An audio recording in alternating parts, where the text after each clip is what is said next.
Good morning, everyone. We're going to go ahead and get started.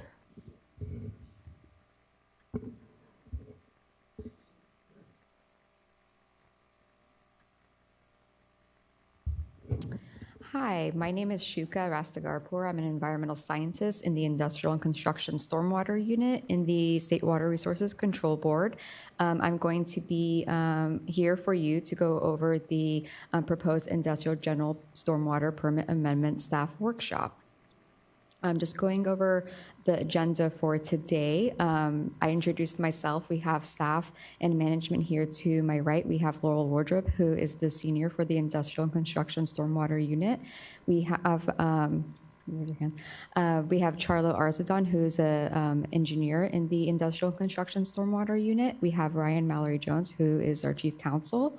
And we have Rich Bull, who is Region 5 staff. And we have Pavlova Vitali, who is Region 4 staff.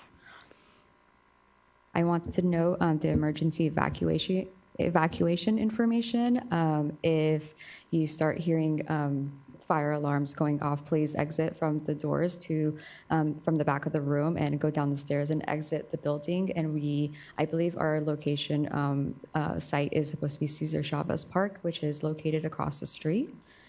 For those of you who are watching online, we have questions, or we have an email available for you to submit questions for us to hopefully be able to have time to respond to. The email address is listed on the agenda, but it should be also hopefully noted at the bottom of your screen for you to submit questions.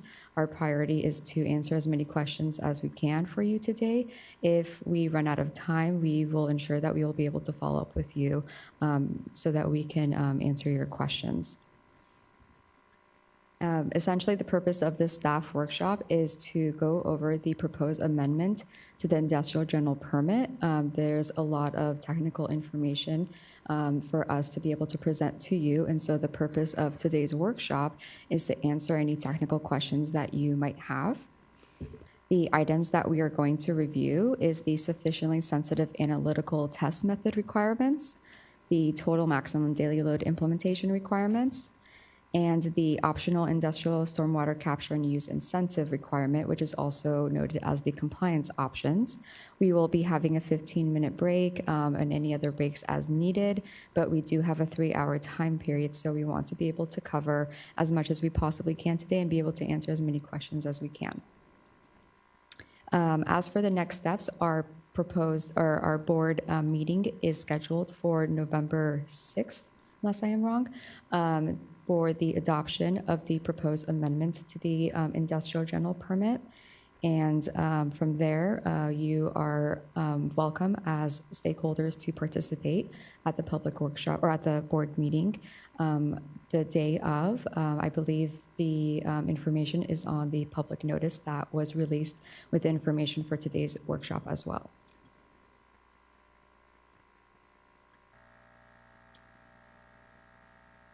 So I'm going to briefly go over some key terms that's just going to be repetitively stated throughout my presentation, and I want to avoid confusion. So when I say the general permit, I'm talking about the existing active 2014 industrial stormwater general permit. When I say the general permit amendment, I am speaking of the proposed amendment to the existing general permit. And we have a proposed definition for a responsible discharger, and I will go into full details as to what this is, but I will be noting the term responsible discharger, which I will quote because it's a proposed definition, is a discharger with notice of intent coverage under this general permit who discharges stormwater associated with industrial activities and authorized non-stormwater discharges either directly or through a municipal separate storm sewer system to impaired water bodies identified in a US EPA approved TMDL with a wasteload allocation assigned to industrial stormwater sources. Please don't be overwhelmed. I will go over what that means in a more detailed manner. And by TMDL, I mean total maximum daily loads that have been adopted by the Regional Water Quality Control Board and the US EPA. And when TMDLs are adopted, they are incorporated into the regional basin plans.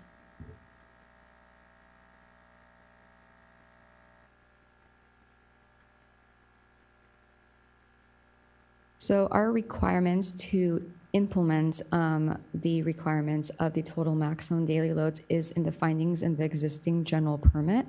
So if you look at the current permit, we have findings 39 through 42, which explain that we are responsible to address TMDLs in this general permit. And at the time of the reissuance of the permit, we had the intention to incorporate total maximum daily load implementation requirements, but because of the extent of the changes that were occurring at the reissuance level, and we didn't want to delay the schedule further, the requirements to implement total maximum daily loads was pushed back for the amendment of the permit, which is what's happening right now. The proposed new components of the general permit is the sufficiently sensitive analytical test method implementation requirements, the total maximum daily load implementation requirements, and the optional industrial stormwater capture and use incentives, again, the compliance options. So I have parsed this workshop into 3 different sections. So I'm going to cover material from each of those 3 components, and then we're going to have a question and answer session. So we will be able to answer your questions, hopefully, as soon as possible, right after we address the technical information. So I'm going to first go over the sufficiently sensitive analytical test method requirements. These are new federal regulations that require all national pollutant discharge elimination system permits to specify the use of standard analytical methods for water quality sampling. So it requires that the minimum level of quantification to be at or below the water quality criteria or permit limitation for the measured pollutant or parameter. So this general permit, because it is an NPDES permit, is required to implement these federal regulations, and essentially is requiring that the test methods, so when you submit your sampling results to the lab, the test methods that are to be used need to be sufficiently sensitive to be able to detect the level of concentrations in your sample. They need to be able to detect the limit. And as far as I understand, this is a practice that is currently being implemented by our dischargers. So it is not a very high-level issue. For each of the components, I'm also going to very briefly go over public comments that we received and the responses that we made. We do have an official response to public comments document that is found on our program webpage. So for a full extent of all the public comments that we received and our responses, you can find that on our program webpage. For the sufficiently sensitive test methods, the general public comments that we received was that the general permit amendment does not adequately define or explain the term sufficiently sensitive methods, and the fact sheet needs to provide more detailed descriptions as to clarify what these requirements are. So our response and the action that staff performed was to clarify the language and to reiterate the definition of sufficiently sensitive test method and incorporate this information into Section J of the fact sheet. And we provided background information on the new regulations that require dischargers covered under this permit to use sufficiently sensitive test methods.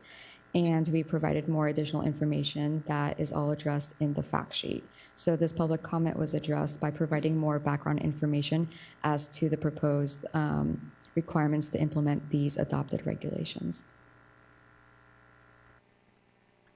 So that is it for the sufficiently sensitive test method requirements. I'm going to open this up to both the audience here and those who are watching online if they have any questions for sufficiently sensitive test methods and the requirements for implementing these into this permit.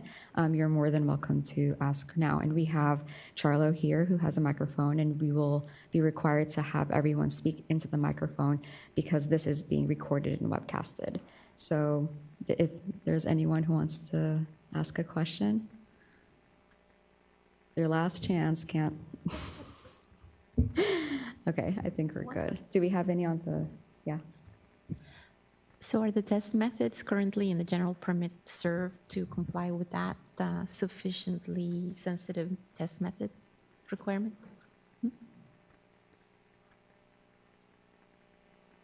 Are the test methods currently listed on the general permit? If the discharger is complying with those, will that comply with this new requirement? We're not listing test methods that are going to, we don't have them listed out in the proposed amendment. It's subject to the laboratory and for them to decipher what's going to be the appropriate test method to use that's going to be sufficiently sensitive. And a little bit about the current test method requirements in the general permit. You have to comply with the 40 Code of Federal Regulations 136 test method, which is approved by the United States EPA. Your analytical laboratories also have to be environmentally lab accredited, and they have the test method. So they're supposed to implement the test method per the United States EPA requirements. But I will note, not all labs are equal. Therefore, the discharger also has to ensure that the lab understands the sensitivity of their equipment and everything when they run an analysis for a parameter. Okay, let's move on.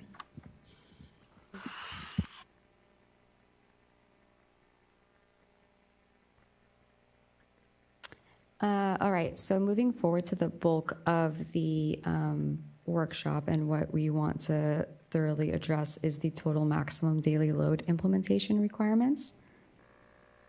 So the definition of a total maximum daily load is the amount of a pollutant from potential sources in a watershed that a water body can receive while still attaining water quality standards. So it's the total amount of a pollutant that can be discharged into a receiving water body while still meeting the water quality beneficial uses. So a TMDL is a plan that essentially is developed and adopted by the Regional Water Board or by US EPA to set out a plan of action of how to address an impaired water body and the actions that are required to implement the requirements to bring the water body into attainment. Attachment E of this general permit lists approved TMDLs that are applicable to industrial stormwater discharges. We are addressing 36 TMDLs. Within this amendment, there are 3 listed in the San Francisco Bay Regional Water Board. There are 25 listed in the Los Angeles Regional Water Board. There's one in the Santa Ana Regional Water Board and 7 in the San Diego Regional Water Board. So if you as a discharger are not located in one of these regional water boards, we are not currently implementing TMDLs that are located within your region.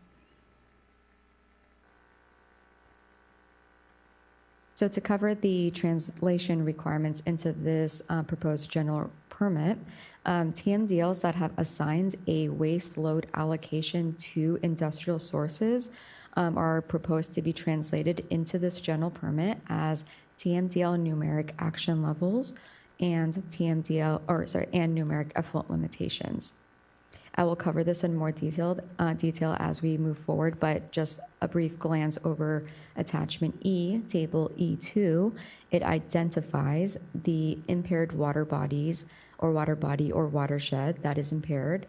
It lists the pollutants that is causing the impairment. It lists the applicable TMDL numeric action level or numeric effluent limitation requirement that is assigned for that pollutant. It lists the required compliance actions. What do you as a discharger need to do to be able to comply with the TMDL, with the requirements, and the compliance due date. Responsible dischargers are required to comply with the TMDL specific requirements, and again, they are located in attachment E, table E2.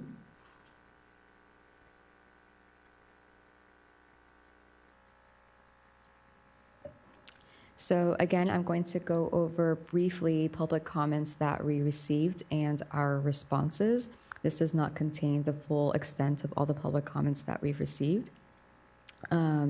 And again, for those of you who are watching online and had missed my explanation at the beginning, the full extent of all the public comments that we received and staff responses are found in the response to comments document that's found on our program webpage. So as for the public comments that we received specifically for the TMDL specific requirements in the proposed general permit, the first comment that we received was to clarify the applicability of the TMDL requirements.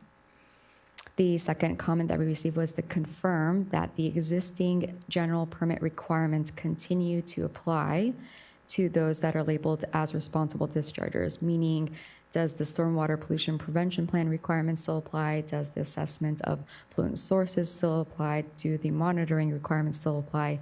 The question was, do existing monitoring reporting requirements of the current permit still apply to these new proposed requirements? The third comment that we received was, they were comments on the fact that the waste load allocations that were proposed in the initial draft of this permit amendment have been incorrectly translated to comply with the general permit or comply with TMDL numeric action levels or comply with numeric effluent limitations. The fourth comment that we received asked for a general cost information on complying with the proposed TMDL specific implementation requirements. So in response to clarifying applicability, staff and the water board is hopefully going to respond by providing an online mapping tool to assist dischargers to determine where they are located in a watershed, to be able to fixate on which TMDL requirements are more appropriately applicable to them. We redefined the definition of responsible dischargers. We re-identified and specified the specific water body segments that the TMDL addresses. So we clarified each TMDL and the specific water body or tributary to the water body, or identified whether it was a watershed scale TMDL, so that it was more clear as to how you as a discharger can know whether or not you apply, depending on where your discharge goes into. As for the second comment, if I remember what it was, confirmed that the existing general permits monitoring reporting requirements still apply. So we inserted language into the fact sheet reaffirming that the general permit requirements continue to be applicable to responsible discharges. And we noted all the specific attributes that responsible dischargers still need to comply with. You're still responsible to comply with the entirety of the general permit in addition to the TMDL specific requirements. The third comment was that there was an incorrect assessment of the waste load allocations and that they had been incorrectly translated.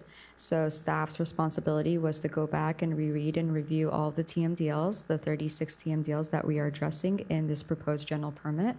And we did this to ensure that the waste load allocations were consistently and appropriately translated into the general permit's requirements per the justified rationale that we have in the fact sheet. So as a very general summary, only because certain TMDLs address multiple water bodies, not just one particular water body or watershed, about 7 of the TMDLs were translated from numeric effluent limitations to no additional TMDL specific requirements. So that means that you are required to just move forward and comply with the general permit as is. About 4 of the TMDL translations changed from TMDL numeric action levels to no additional TMDL specific requirements. So again, if there was in the initial draft, there were TMDL numeric action level requirements, and now you're seeing comply with permit, this means that you as a discharger are responsible to comply with existing requirements of the general permit to comply with the TMDL. And about 7 of the TMDL translations changed from TMDL numeric action levels to numeric effluent limitations. And again, to reiterate, all this has been reported and justified and clarified in the fact sheet. The fourth comment was to provide general cost information in the fact sheet. And so staff, you will see that there's a new section in the fact sheet where staff provided fact sheet information addressing potential costs that would be associated with complying with the new TMDL specific requirements. So at this stage for the proposed TMDL specific implementation requirements, I wanted to provide a general overview of the proposed requirements and the comments that we received and the changes that were made. So I wanted to be able to take this time to answer any questions that you might have on the proposed requirements. After this, we are going to go through several exercises of applicability. So if you have any questions on applicability, we will move forward and perform those exercises, and I will be providing information on that, and there will be another question and answer segment. So for now, are there any questions on? Yes, go ahead.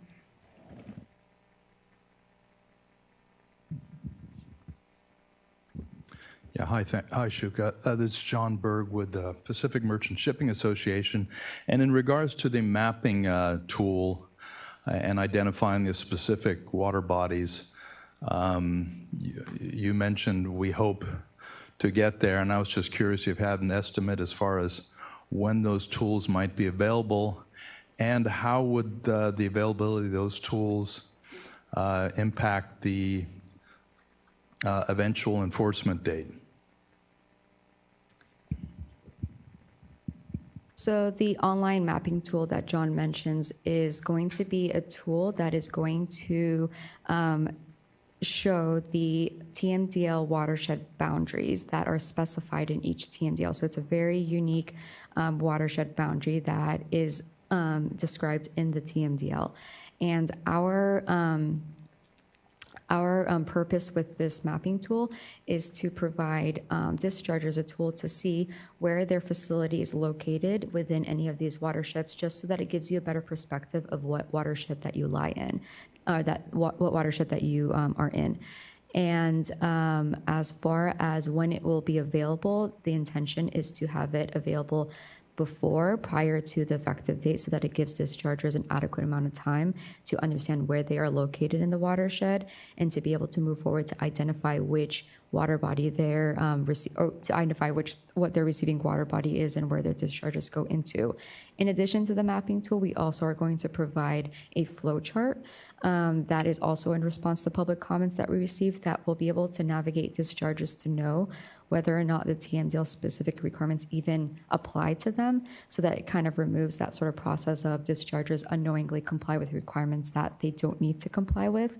But the mapping tool is to kind of set the stage for where the facility lies in the watershed. Is there anything that I haven't addressed?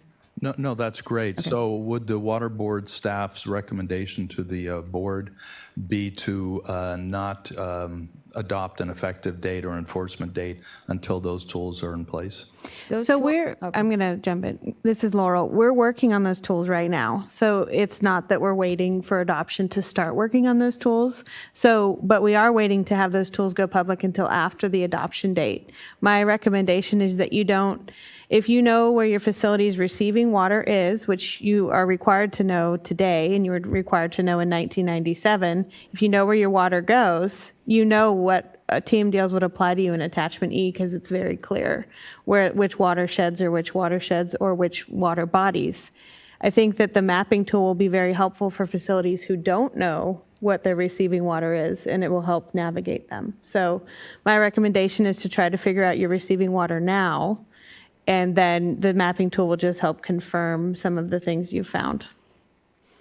Okay, I do know, like down in the LA Long Beach Harbor, that you could essentially be discharging into a water body, but just downstream is a separately identified water body. And the question is, you know, do both of those apply to you? And Shuka has some really good examples for how the language works in Attachment E, and I think this is a good question to bring up again when we get to those examples and see how we can help once we all get familiar with some of the language and how it works. Okay, thank you. Are there any other questions in the audience?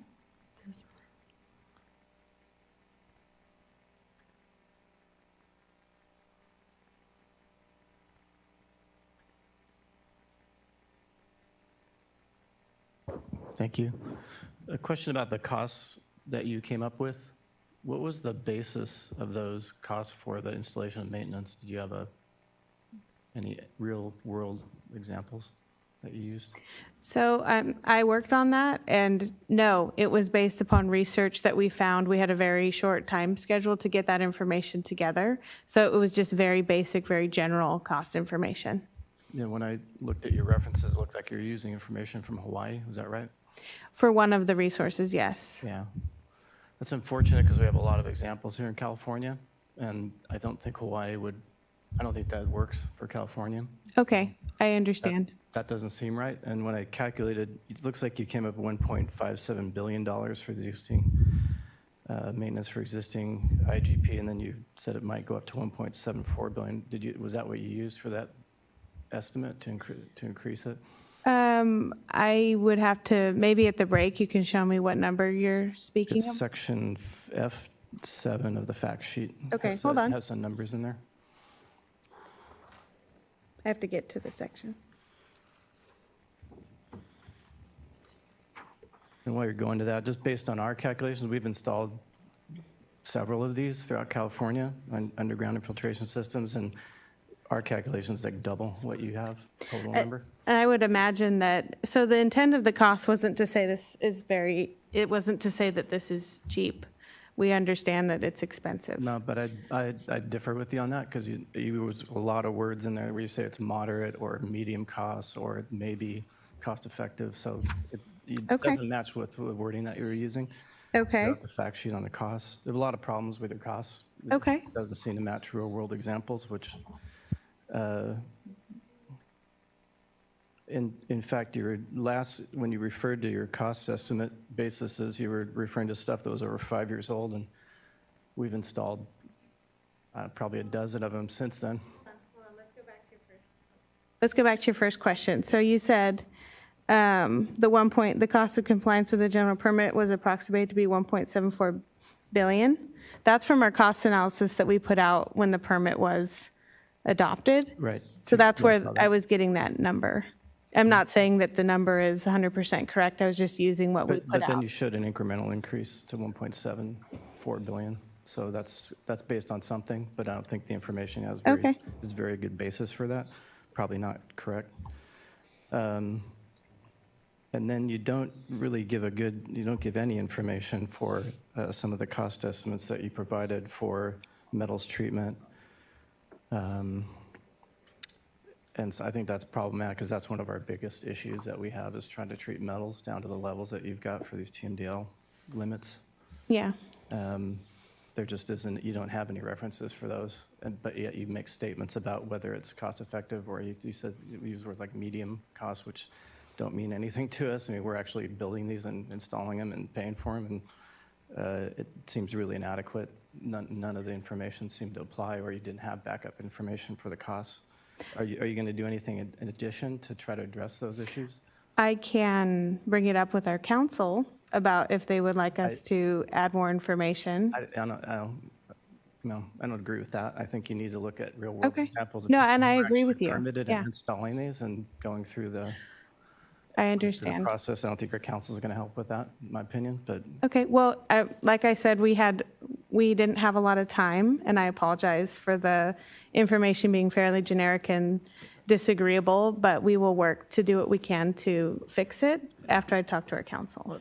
And I will say, one of the big issues we had when looking at the cost increases associated with TMDL compliance is that throughout California, the facilities that are going to have to comply with these requirements are so different. The land they're on is so different. It's hard to come up with specific, pretty much impossible to come up with specific numbers that are useful for every facility,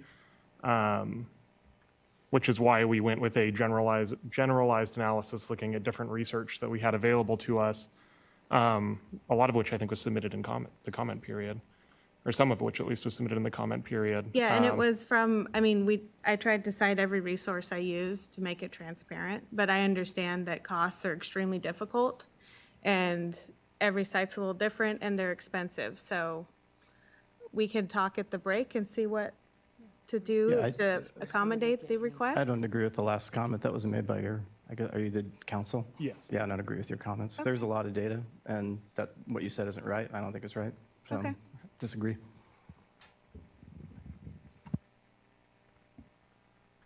Do you have any other comments from the audience or questions from the audience? Could the last speaker repeat their name so I can write down the information? John McNamara.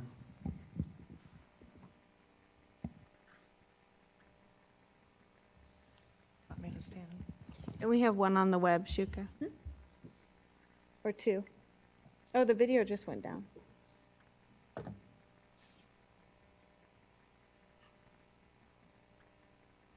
Is there any in the audience?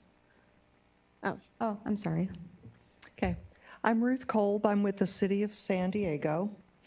And we have a large facility, publicly owned treatment works that also has an industrial permit. It discharges to the Pacific Ocean, but yet it has been included in TMDL on the other side of the peninsula that it has no bearing on because it is sub-drainages that have been grouped together under a hydrologic unit, and we think that should be modified. So if they're not draining to a particular sub-drainage area, they should not be included. So each TMDL defines the water body that is impaired and what sort of discharge is applicable to it, whether it's a direct discharge to that water body, or if you're saying it goes through several different drainages. So hopefully that is clear for your municipality, but we can talk about your specific facility potentially at a later date, just so that I can see how it is outlined. But I am going to go through examples of attachment E that hopefully clarifies the wordage that's in there. So you can reiterate your question after we go through the examples if you feel like it's still confusing. Okay. If not, you can definitely talk to me afterwards. Thank you.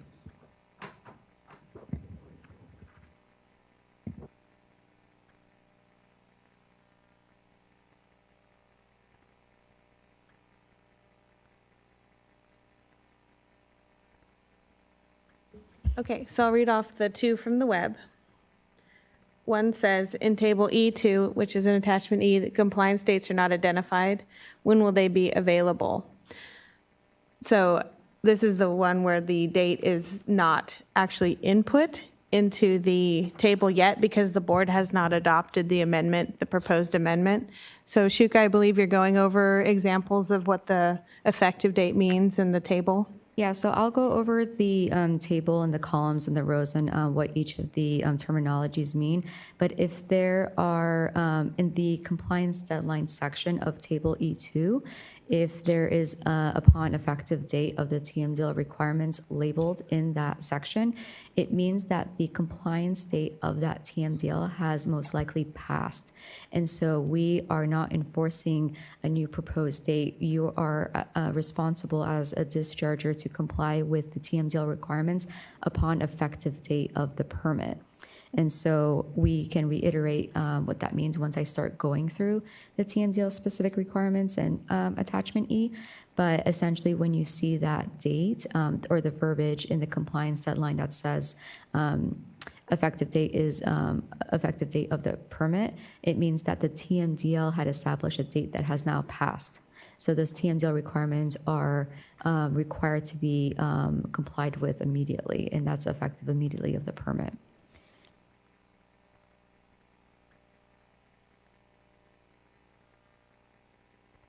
No, that is it. Do you have any other questions? No? Okay.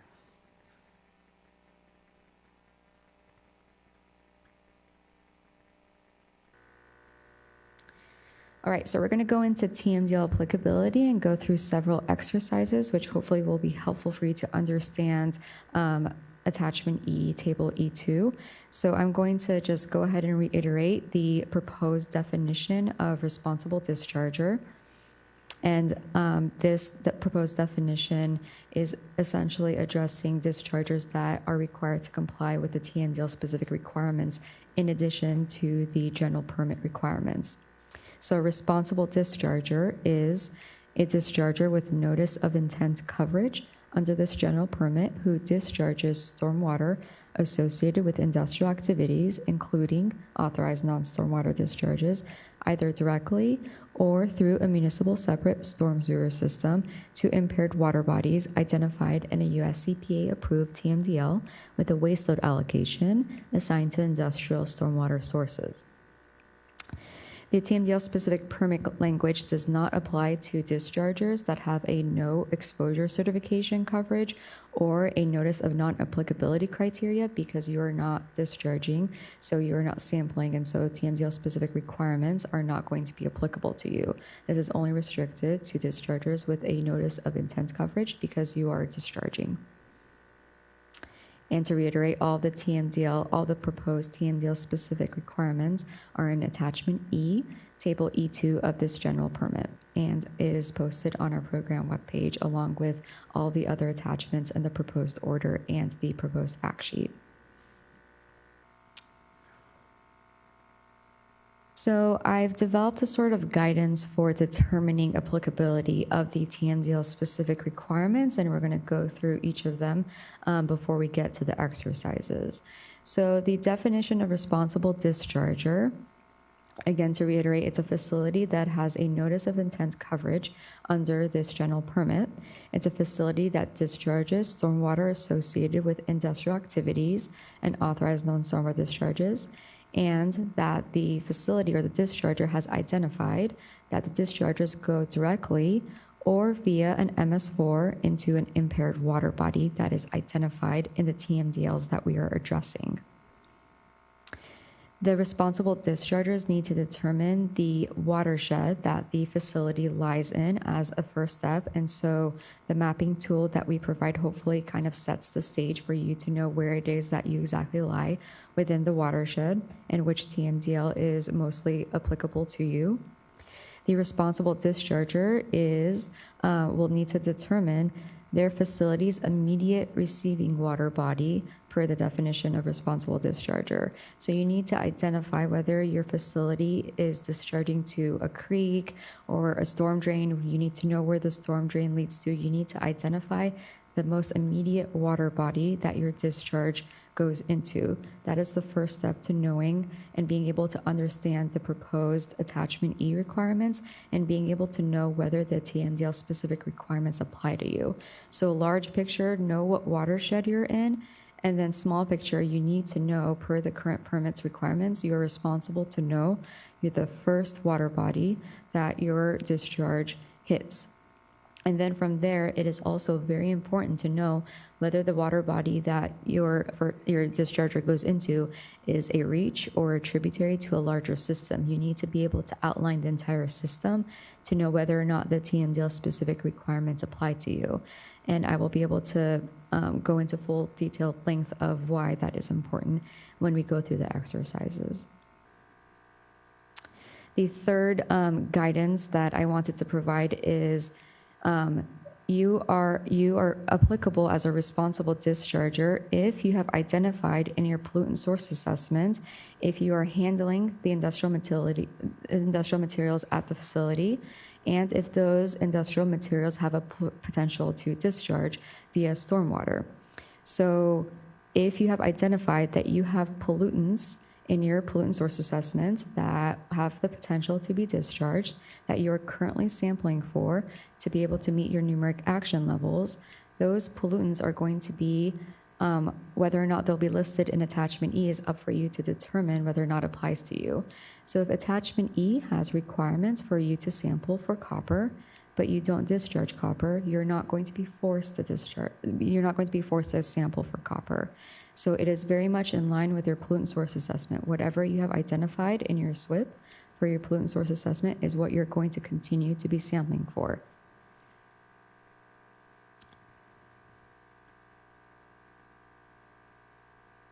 So as for applicability, the general permit requires that the development and the implementation of their stormwater pollution prevention plan to be in accordance with the current general requirements. And so if the current permit says that you are required to update your SWIP when certain actions occur. So if you are changing the way that you're monitoring, if you're changing the method that you're sampling, whatever it is that you determine that's changing the way that you're complying with this permit, you are required to update your SWIP. So if you go through the TMDL applicability process and you identify yourself as a responsible discharger, you as a responsible discharger are required to update your SWIP and be able to identify the TMDL that applies to you, the pollutants that you are discharging that the TMDL addresses, and what those, what the required actions are. So I'm going to go through several different exercises. What you see on the image to your right is basically a screenshot of attachment E, table E2. The table itself is organized by regional water board. So you can see in the heading, you will see Region 2 show up, the San Francisco Regional Water Board, and all the TMDLs that have been adopted within that region. And then you'll see Region 4, the Los Angeles Regional Water Board, and all the TMDLs that have been adopted within that region, and so forth. So it's first organized by Regional Water Board, and then it is organized by watershed. So hopefully if you have a discharge, let's say to LA River, all of the TMDLs that are in some form addressing LA River are all grouped together in one section. So the TMDL that addresses the metals for LA River and the nutrients for LA River, or whatever it might be, are all grouped in the same several pages. So it's just easy for navigational purposes. The heading, the column headings at the very top, which is highlighted with the red box, is very important to note so that you know, navigating through the requirements, what it is that you're reading. So starting from the left, you see the word TMDL. So that notes the TMDL name. It's a reference for you to know which TMDL that we are addressing. So there's the Napa River Sediment TMDL, the Sonoma Creek Sediment TMDL, and the Walker Creek Mercury TMDL. This is a reference to you to know what TMDL we are addressing. The impaired water body and watershed column addresses the specific watershed, water body, or tributary to that water body that the TMDL has listed for impairment that has required actions for. So for the Napa River Sediment TMDL, it lists the Napa River watershed.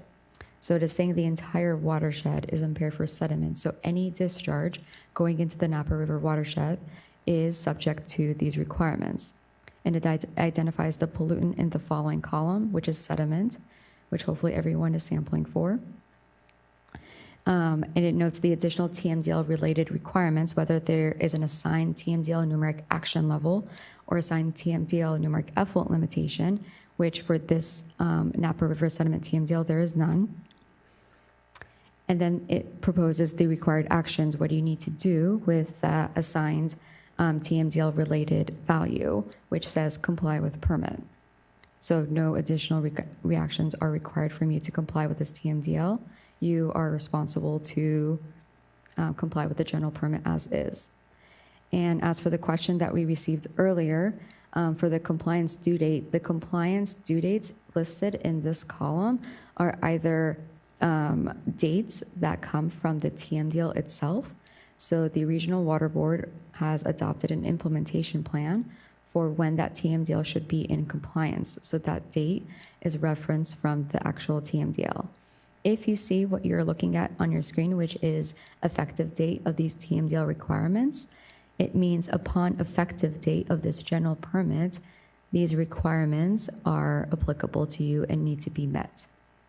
So I think I got a little ahead of myself because this was supposed to be the next slide's example, but essentially the steps to looking at this row is if the Napa River sediment TMDL, it applies to you if the facility's receiving water body is identified as the Napa River or any tributary or creek that leads to the Napa River, because it is a watershed level TMDL, because it is labeled as Napa River watershed and the column listed impaired water body watershed. This additionally applies to you if you are sampling for sediment. So if you are in the Napa River watershed and you are sampling for sediment, you very well can see that there is TMDL related action requirements. So you need to comply with the requirements because you're discharging for sediment. You have identified it in your pollutant source assessment. It's a total suspended solid requirement.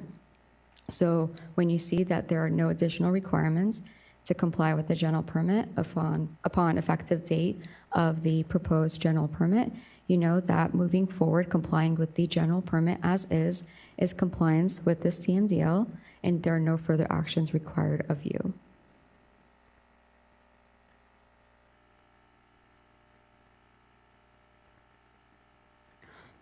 So the next example that I'm going to go through is the Bionic Creek Metal TMDL.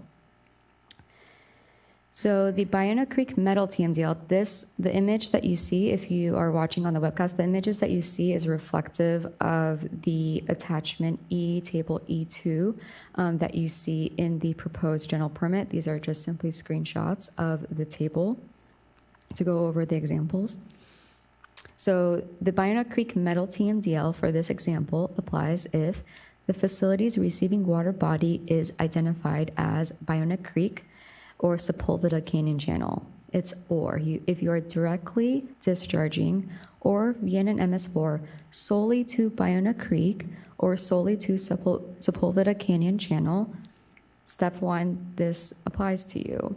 Step 2, in your pollutant source assessment, if you have identified and are sampling for copper, lead, and or zinc, this applies to you. So you look at the pollutant list and you see there's copper, lead, and zinc, and there are associated additional TMDL related requirements. There are numeric effluent limitations for copper, lead, and zinc. There's the note listed for what you need to do to comply with those proposed with the numeric effluent limitations and by when you need to comply with them. So it's upon effective date of this permit. So if you are directly discharging or via an MS4 into either Bionic Creek or Sepulveda Canyon Channel and you do not have copper, lead, and zinc in your pollutant source assessment, there is no further action required of you. You are not discharging those pollutants, so those limitations don't apply to you because you're not sampling for the pollutants because you have not identified them in your pollutant source assessment. Second example is the Bionic Creek Estuary Toxics TMDL. So this TMDL applies if the facility's receiving water body is identified as Bionic Creek or Bionic Creek Estuary, which is essentially the Biona watershed, is how the TMDL reads. They specifically label out each water body, but at the end of the day, the TMDL is a watershed scale TMDL. So if you are discharging into any reach or tributary that eventually leads into Bionic Creek, or if you're directly discharging or via an MS4 into Bionic Creek, step 1, this applies to you. Step 2, you look at the list of pollutants. Are any of those pollutants currently listed in your pollutant source assessment? If so, the requirements apply to you. So you look at the list, there's copper, there's cadmium, there's zinc, there's certain pesticides, but you look at the additional TMDL related actions and there are none. You look at the required actions and it says comply with permit. So if you have in your pollutant source assessment that you are discharging cadmium and you are discharging into the Bionic Creek watershed, there are no further actions required of you, and that's effective the proposed at the effective date of the permit.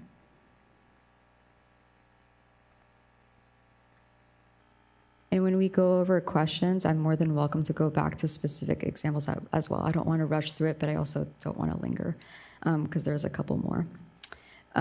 So the Bionic Creek, Bionic Estuary, and Sepulveda Channel bacteria TMDL applies to you if the facility's receiving water body is identified as either Bionic Creek or Bionic Estuary, which is listed under the second to the left column, identified as impaired water body watershed. So if you are discharging into Bionic Creek directly or via an MS4, or if you're discharging directly into Bionic Estuary directly or via an MS4, step 1, this applies to you. Step 2, if in your pollutant source assessment you have identified any of the bacteria, indicator bacteria that's listed under the column pollutants, if you are currently sampling for it, you are discharging into Bionic Creek or discharging into Bionic Estuary, these requirements apply to you.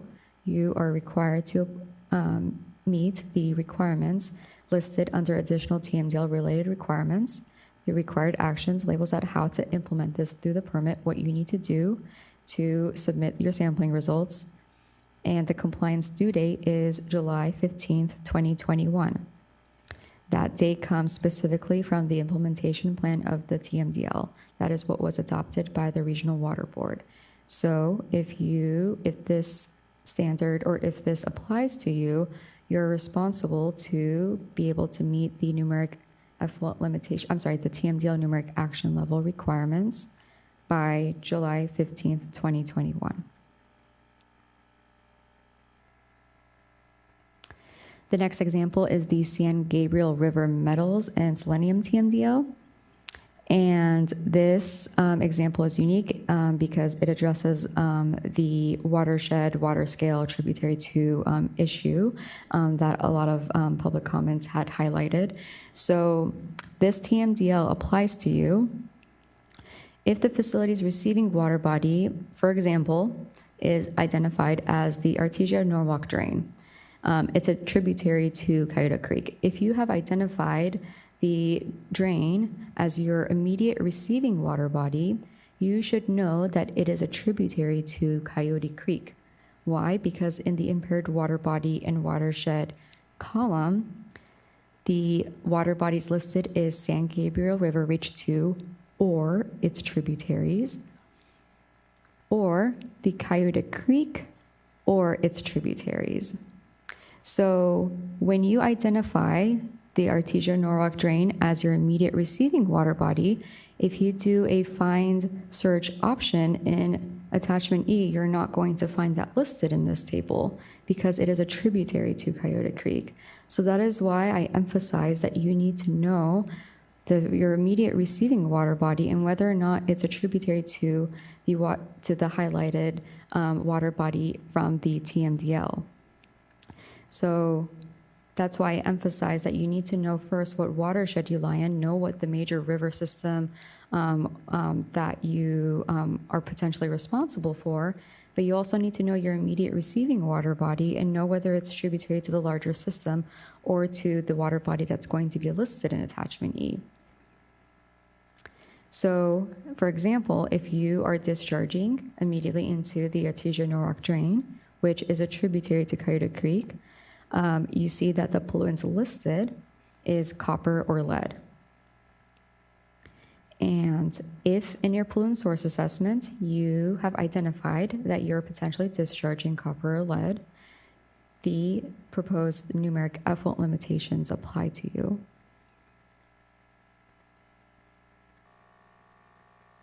So I wanted to do a rundown of basically items that you need to keep in mind when you are looking at applicability. So this is just a summary table. But again, you need to know what watershed you lie in. You need to know your immediate receiving water body. That is the current requirement of this general permit. But for being able to identify whether or not these TMDL specific requirements apply to you, you need to know where your immediate receiving water body leads to, if it's a tributary to a larger system, if it's going to be applicable at some point. Another item to keep in mind is that the identified industrial pollutants from the facility are the only pollutants that you should be looking at. If you see pollutants listed in Table E2 that you currently do not have in your pollutant source assessment, that you don't have in your SWIP, that you have confirmed that you do not have that pollutant and you are not potentially discharging that pollutant, you're not responsible to sample for it and you are not responsible to meet the requirements.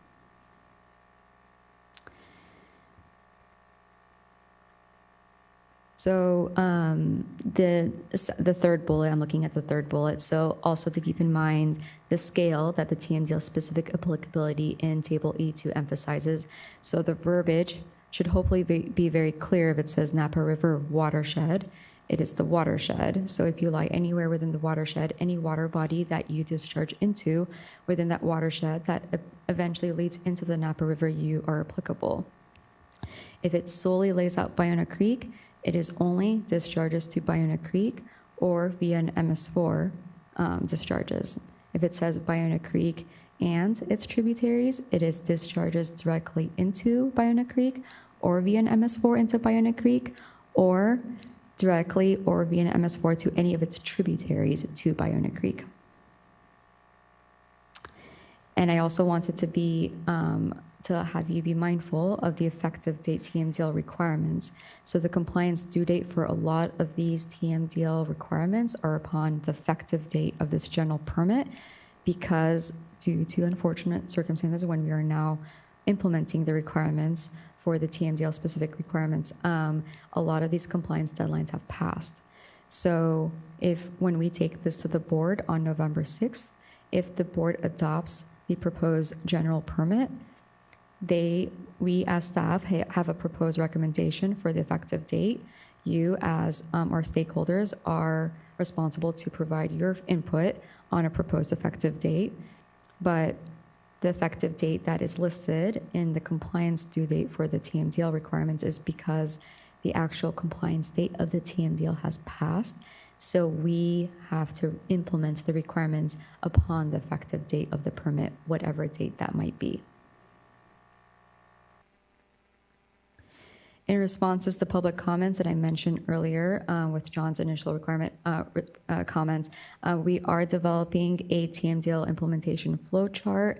It is going to provide a foundation of being able to address whether or not these requirements apply to you. We want it to be very important for us to be able to emphasize and be able to provide information to our dischargers to not unintentionally comply with requirements that may not apply to them.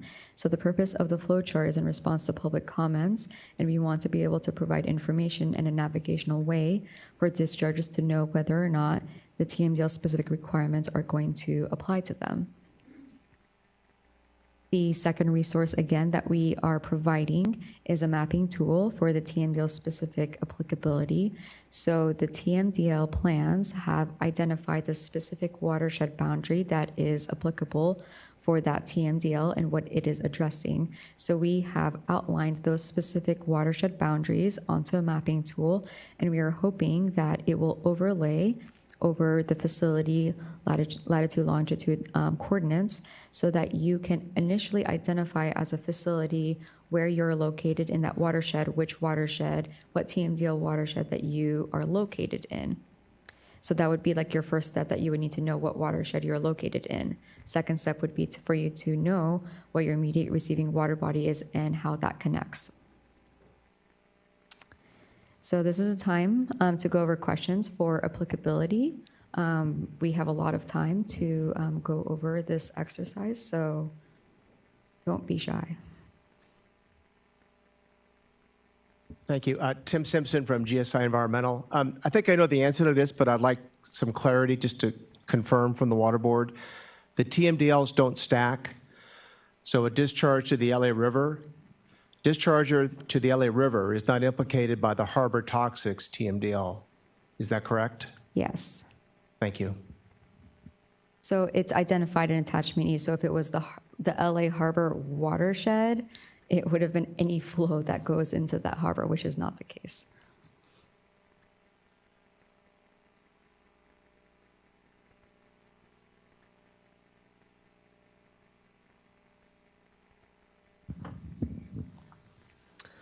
You mentioned earlier that facilities with NEC... Sorry, can you state your name? Hi, I'm Nolan with Golder. You mentioned earlier about responsible dischargers, including facilities with NEC. But then in the definition of responsible discharger, we included those with authorized non-stormwater discharges. Wouldn't a facility with NEC also possibly have authorized non-stormwater discharges, and therefore the definition would apply to them? Well, I'm hoping that the definition, because it emphasizes that you need to have a notice of intent coverage that covers both your stormwater discharges and your authorized non-stormwater discharges, it's emphasizing the coverage that entails with a notice of intent coverage. But I will make a note of that, and I'll speak to Laurel if that causes confusion for NEC holders. So the definition as it currently is a discharger with notice of intent coverage who discharges stormwater with associated with industrial activities and authorized non-stormwater discharges. So you have to meet both. You have, both of those things have to apply. Yeah. Thank you.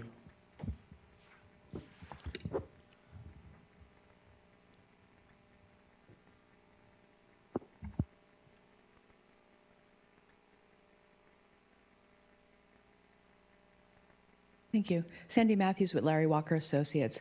I'm very heartened by Shuga's description of how the watershed boundaries are being drawn for this, and I want to kind of confirm that that is going to be followed through with the mapping tool. There's currently a mapping tool in the industrial permit that identifies TMDLs that may be applicable to facilities where they have to do monitoring for. That's it's written at a HUC 8 level or HUC 10 level, which is a very wide watershed. And I've run into a situation similar to what Ruth mentioned before, where a facility is discharging directly into a water body, but is being instructed via the SMARTS program that it has to monitor for pollutant, or it has to assess for pollutants that are in the upper reaches of the watershed. So it's not tributary to it because it's not part of it. So I believe the tool you're describing and the approach you're describing is more refined, really kind of, the facility is going to discharge directly or indirectly as a tributary to a water body, and it's not going to be held responsible for enclosed bays elsewhere in the watershed, or what impairments that are up in the reservoirs in the upper watershed, which may still be part of the HUC 10 watershed. So I wanted to speak to this one. So the impaired water body mapping tool we currently have for the industrial permit is not for TMDLs. It's for the entire integrated 303D list report from 2010, where the pollutants applied to industrial stormwater. And we have that all in Appendix 3. There's a spreadsheet as well as a discussion about the requirements for industrial facilities to implement impaired water body requirements. Those requirements are all based on your industrial pollutant source assessment. So SMARTS, what it does is it pulls the HUC 10 watershed, so the Hydrologic Unit 10 watershed, and all the pollutants within that watershed, but it doesn't say that you have to monitor for it, and it doesn't say that it applies to you unless you've identified that pollutant in your assessment. It does, if you haven't even considered it, you might have to look at it. So I want to be really clear that impaired water bodies, all the TMDLs we're looking at are on that list, but the TMDL map that we're developing is very different. It is not going to automate any process and tell a facility what TMDL applies to them. That's what I really wanted to get to. It's going to give you a tool for you to help you identify that on your own. And what's important to note is it's going to situate location-wise where your facility sits with whichever watershed that you might potentially fall into.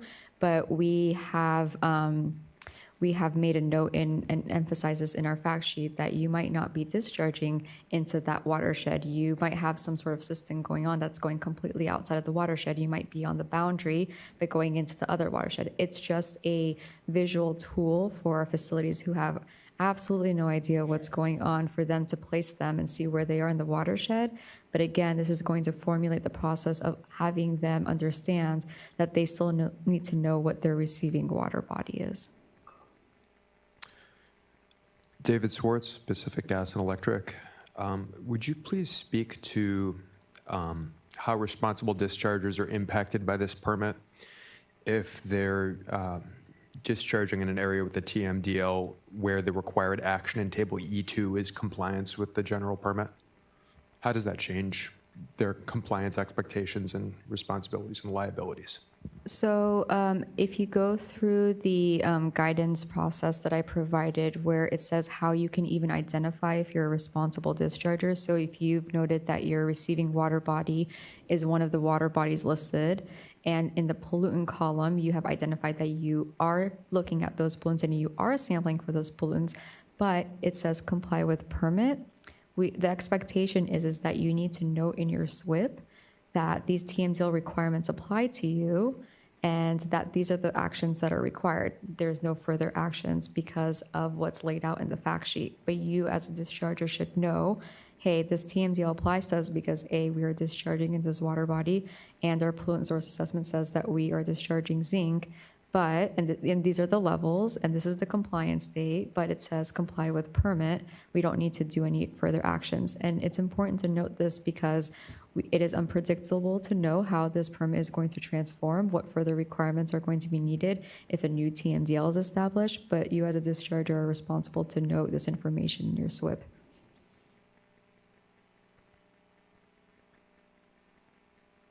John McNamara. We have a site that's surrounded by private property, so we discharge onto private property, ground surface, onto just soil swales, and then the MS4 discharge is literally a mile away from their property. Does the TMDL would apply to our site, since we're not discharging directly into an MS4 at all? We're just discharging onto a private property. Thanks. It depends on which property you're talking about, what your receiving water is, what your municipal storm drain system discharges to.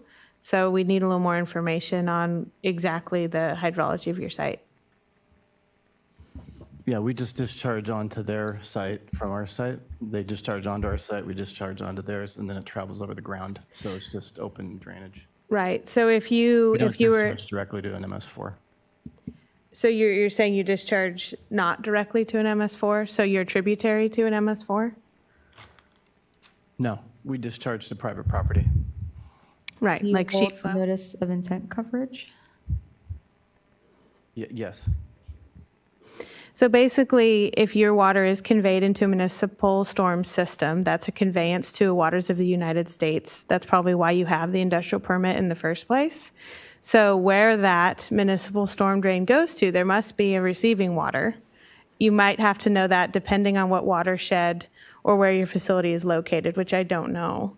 So when you look at the attachment E, and Shuka went over it in great detail, it says, is this a direct discharge? Is it tributary to a certain TMDL? Is it a watershed of a certain TMDL?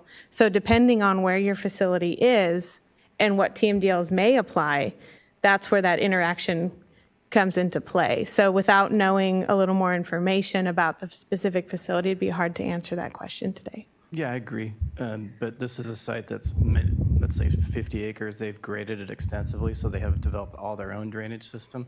So it's really not, I wouldn't call it a tributary. They're managing their own water. We're discharging to their water. The actual discharge to an MS4 is their property, like a mile down slope.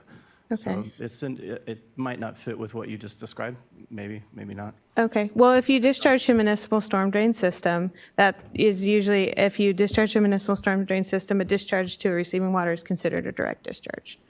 Understood. I don't think your answer answered that, but it's a complication that might not fit with the definitions that you guys provided. Well, if you have a specific example, please email us. Sure.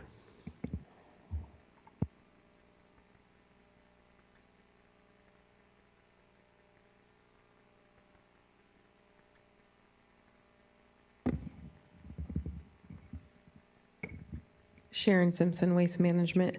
I have a question as far as the MS4 system. Is there going to be some mapping tool maybe in the future to determine MS4 drop-off locations? Because some of those are located in cities that are very old. And when you call to ask where that drain goes, they're not really sure. And it's like an estimation. So how am I, as a private individual, supposed to figure out where that drain connection goes, especially in very old cities that maybe not have the great mapping tools? So I'm going to acknowledge that's a real issue, and it's been a real issue for the life of this program, that there are no statewide maps available of all these municipal storm drain systems. About 5 years ago, I tried to get those, and I learned a lot about flood control districts and their privacy information. So I know those maps can be hard to get to. I think that you're going to have to put a description in your SWIP of the information that you tried to collect, and to the best of the ability of the industrial facility, because they're certifying their stormwater pollution prevention plan where they believe that water goes to. They're going to have to do the best they can in the absence of a statewide map of municipal storm drain systems.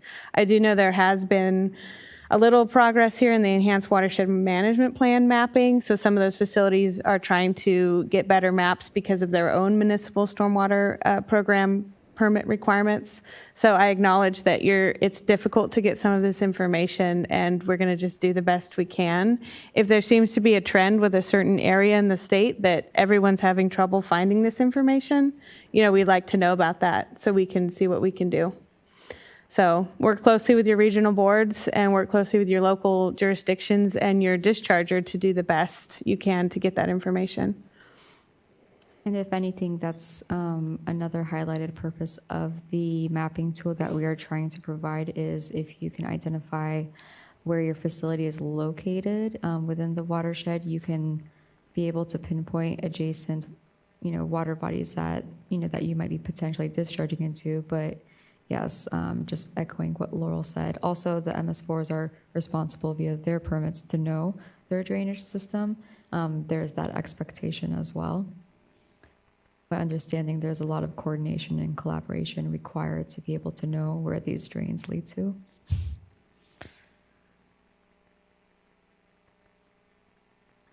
Any other questions from the audience? We do have a few on the web if there's no more room questions. I'll read those. Let's see. Starting with Aaron Ortiz with WGR Southwest. Should I say who? Doesn't matter. Okay. Dear Water Board staff, if a facility discharges to a TMDL identified water body, it found that a listed TMDL may apply to them, but after a year of sampling, the facility has only non-detected results for the sampling parameter, can the facility stop sampling for the TMDL applicable parameter? So if you identified a pollutant an industrial pollutant that your facility is handling and has the potential to be discharged, you are still required to sample and monitor for that pollutant. What was the latter? So if the part about the non-detect, there's no exception in the permit that says solely because you have a non-detect you can take a parameter out, but a non-detect, I'm hoping, would be less than some of these numeric or action levels for TMDLs. So if it is an industrial pollutant that you've identified and you're sampling for it and a TMDL applies, you would keep sampling unless you remove that source from the industrial stormwater. Okay. Second question, I have a question regarding bacteria TMDLs. If a facility has a trash bin on site, would this automatically trigger the sampling for bacteria? How about if the trash bin is always covered or in a trash enclosure? And I'm just going to say, if your trash bins meet the no exposure certification requirements, this would not be considered a source for a TMDL. However, you do have to look at your industrial sources and evaluate that. I don't think in every case a trash bin would be a bacteria source, but in some cases, depending on how big it is and other factors, it could be. You have to evaluate that at your site, and I have not been to this site. And if it's a part of your industrial activity, if you have garbage trucks coming and going, whatever the situation might be, if it's a part of your facility operations, it might be a potential. But yeah, we would have to know the specific circumstance. So for the individual that asked, they can follow up with us just so that we can kind of clarify their facility situation. Yeah, I mean, basically we don't make any general assumptions about the industrial activities and whether or not that trash bin is one. You'd have to do that assessment. So the next one, I'm going to read it very slowly. It's a whole paragraph. If a site has identified a parameter and it's not associated with their industrial activity, but they've been required to analyze by either the Regional Water Board or based on an industrial classification code, so they're monitoring for this parameter they haven't identified themselves, do they have the option to make a separate argument that the action level or effluent limit is not applicable? These sites would not have identified the TMDL parameter as a source from their industrial activities in their pollutant source assessment, but may have exceeded an existing NAL because of non-industrial source contributions. That is a good question, and I'm looking at Ryan, but because the definition of responsible discharger entails whether or not they've identified the pollutant in their pollutant source assessment, so the definition of responsible discharger includes that you are discharging a pollutant identified in stormwater associated with industrial activities. So I believe that if the pollutant is only present in your stormwater because it is not, but is not associated with, or is not, not being carried by stormwater associated with industrial activities, I think there's an argument. Right? Yeah. Yeah, they're talking about additional sampling. So there's a whole part of the permit that talks about additional monitoring parameters that may be added. I would say for the SIT code ones, the United States EPA identified for you that whether you agree with it or not, that it's part of the industrial activities. But for the ones the regional boards or other parties identify, it could be a different reason. Yeah. And sometimes it could be. So I think Ryan hit it on the head. Yeah, I think you have to work with your regional water board. Yeah. Okay, that's not all of them. Christy, another person. What is the date the staff is proposing for the board, to our board, the State Water Board, for the effective date of the proposed amendment? The proposed effective date that staff is going to recommend is June 20th of 2019. We initially wanted it to be consistent with the July 1st reporting requirements, the deadline that's required for SMARTs, but the proposed effective date of June 20th is basically providing leeway so that we don't get a whole lot of overload on SMARTs with a group of dischargers having to comply with the TMDL specific requirements, in addition to all the dischargers that are submitting their annual reporting requirements via SMARTs and emailing questions. And so we wanted it to provide a good flexibility before the reporting requirement deadline, but we are proposing June 20th so that it is hopefully in line with once the reporting period starts, you know what your requirements are.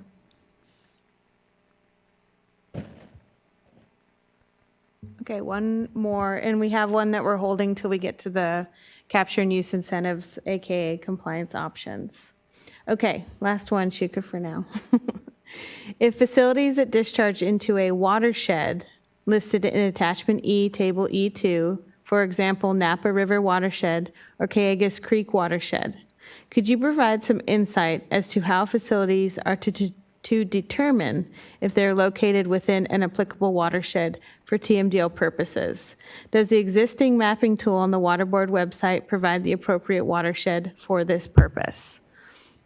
So the Napa River watershed basically signifies any discharge that goes into the Napa River or any reach or tributary that will eventually lead into the Napa River. That is the definition of how watershed is looked at. So you as a discharger are going to be responsible to know what your immediate receiving water body is, and you will need to know if that discharge into that receiving water body will eventually lead into the Napa River, to know whether or not you are discharging into the Napa River watershed because of the waterway connectivity. But the second part of the question was? So the current impaired water body mapping tool for industrial facilities is not the right watershed map size for TMDL implementation.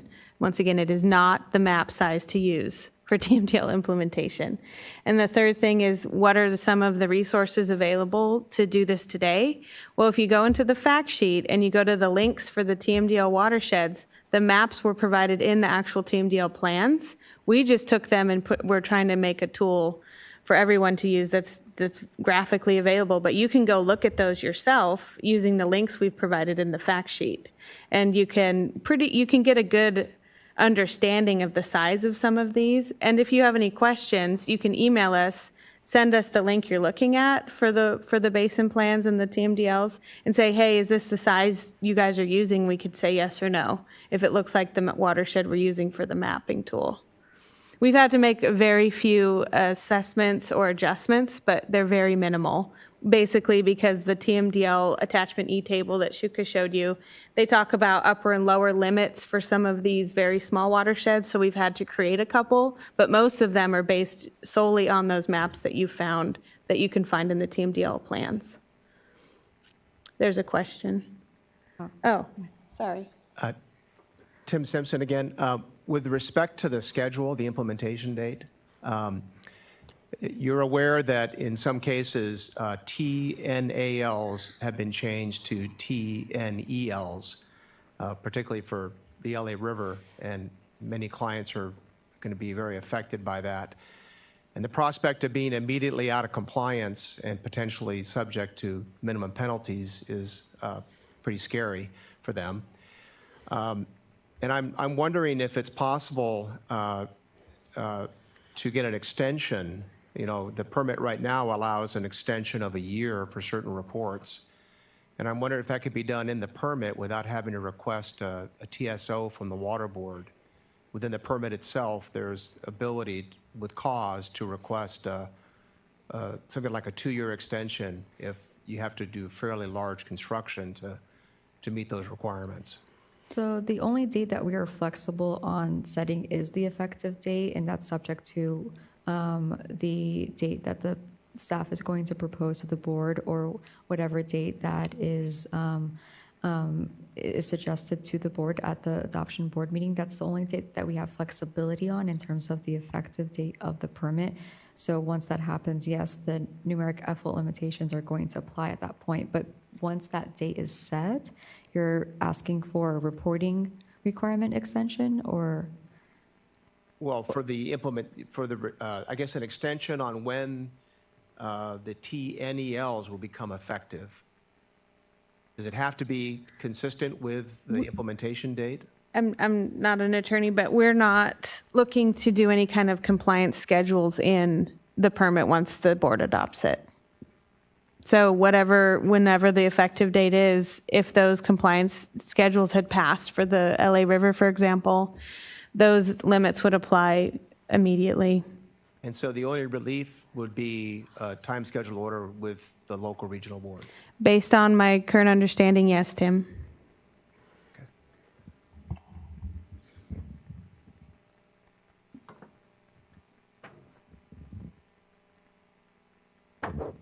When is Sharon Simpson again, Waste Management? When is the mapping tool for the TNALs or TMDLs going to be available? Like, what's the estimated date?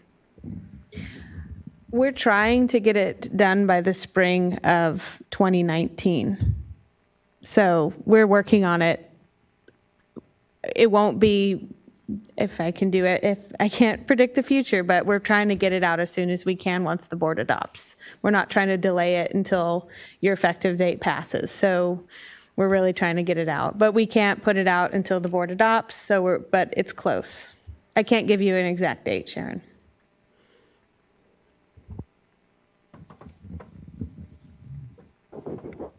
Just a thought, wouldn't it be better to move the initial date of this permit farther back to ensure that everybody has the use of these tools and can make, like he was mentioning, at least some attempts at putting in other things at the site to make sure that we're in compliance with the TNALs? We have the intention to make sure that we provide these tools before the effective date of the permit. It is our responsibility as staff to provide a recommended date for when we think it's going to be appropriate to be able to implement these requirements. It is also you are also allowed to provide this information to the board as well on the issues that's going to come up and the complexity of being able to identify whether or not you're a responsible discharger and being able to recommend a compliance deadline. So what you're noting is completely accurate. I'm not disagreeing with you. It's just going to be a recommendation to the board date on an effective date. We are proposing a date that we seem is reasonable, and we are aiming to make sure that we provide the guidance and the tools that's necessary to provide to the stakeholders upfront, hopefully in advance, but we are also aiming for stakeholders to provide their recommendations as well from a discharger perspective on when you believe is going to be an appropriate amount of time for you to comply. And that is something that the board is willing to hear. The reason we picked a June 2019 date as a proposed effective date is because it's the end of a monitoring season before another monitoring season. What we didn't want, and yes, you could say, well, why not 10 years from then? And I understand, and that's where you need to come and advocate with our board on an appropriate date for how this stuff would get installed and implemented. But we didn't want numeric effluent limits, new action levels coming into play in the beginning, or I'm sorry, in the middle of your sampling season. And so that's why we picked a summer season, and we picked June 20th to give you a little time before the end of the reporting year to come into, compliance or update your documents before the annual report. So we were very careful about putting that date in, but from our perspective, we weren't able to justify a longer effective date without some additional information, which I think you guys are looking at doing. There's also the environmental community that's advocating for, these dates to be flexible or as soon as possible. So there's a lot of challenges when you come to the effective date of one of these large amendments.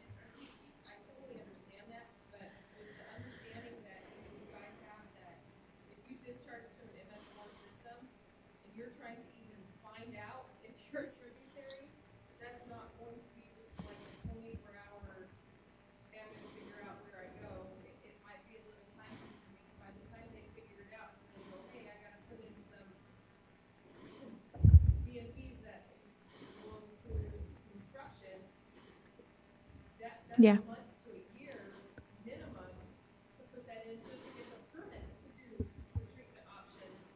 So there's a lot of pieces to the puzzle, and I don't think, 2 to 3 months after you figure out whether you're even part of this TMDL is a sufficient amount of time for an industrial generator to put in efficient. And we as staff completely understand, and that's why our recommendation is that you highlight those specific issues to our board, because Shuka, let me summarize what she said first. So for the webcast, we didn't have the mic going around.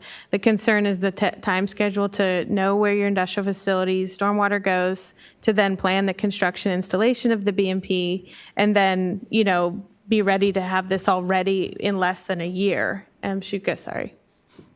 You can respond. Yeah, so it is an issue that we understand as well, and the most that we can do as staff is provide our effective date that we would propose to the board for our purposes of implementing the requirements from our standpoint.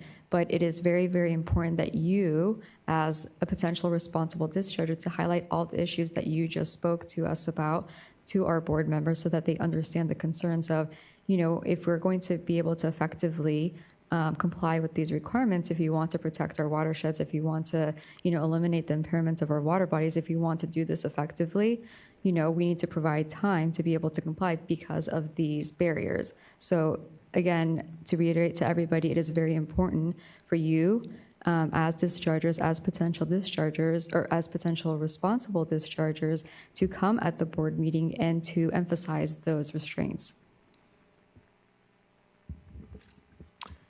David Swartz, Pacific Gas and Electric.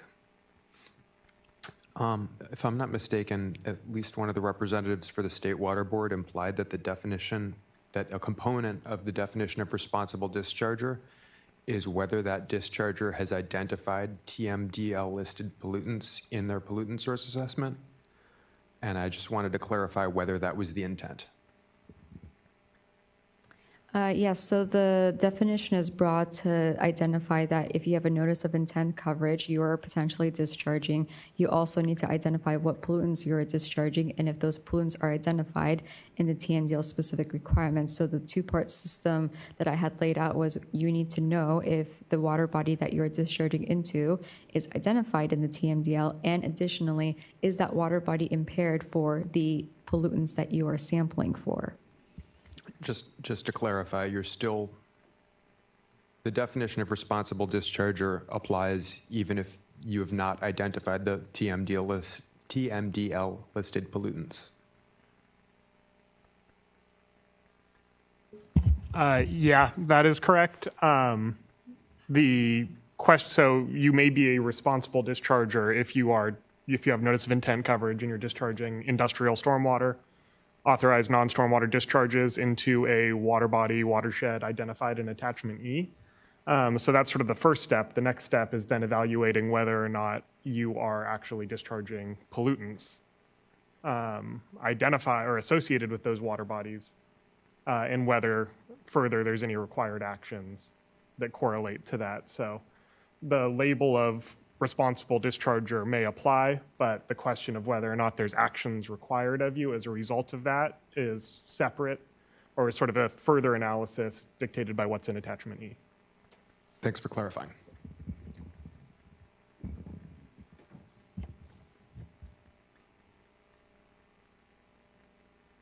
Hi, Vivian Marquez from the city of Los Angeles.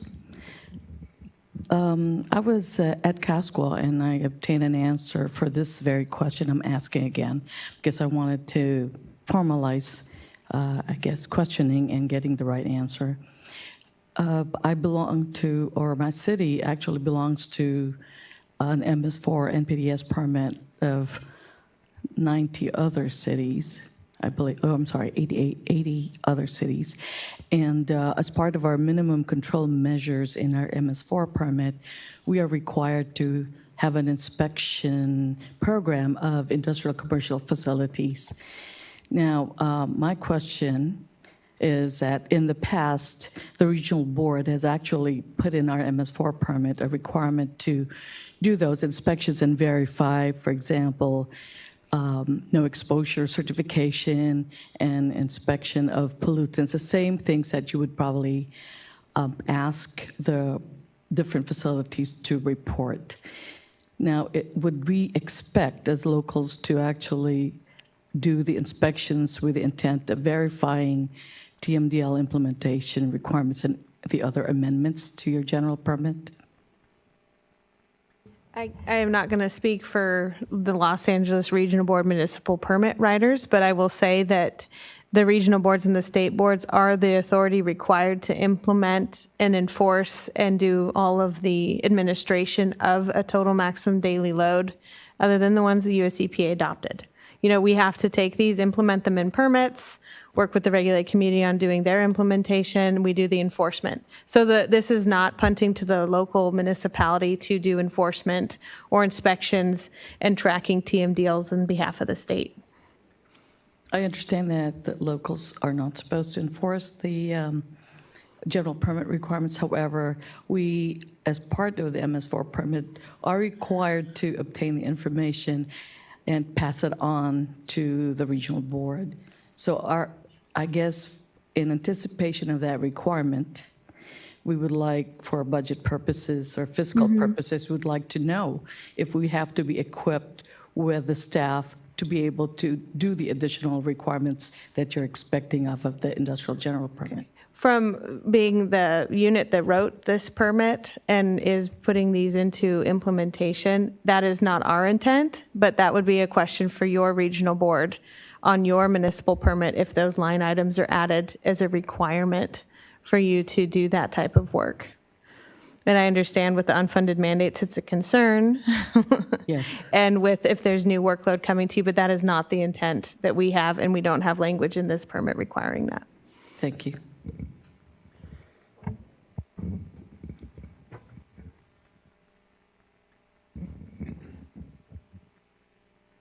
Thank you. Tim Simpson again. I hate to belabor the responsible discharger definition, but I think what was missing in the summary that the staff counsel gave was the nexus that there needs to be pollutants associated with industrial activities. It's, you know, there could be airborne deposition, there could be other things in that stormwater of a, you know, someone that's discharging to an impaired receiving water with a TMDL. But in your summary, you didn't say that it also, the pollutant has to be associated with the industrial activity.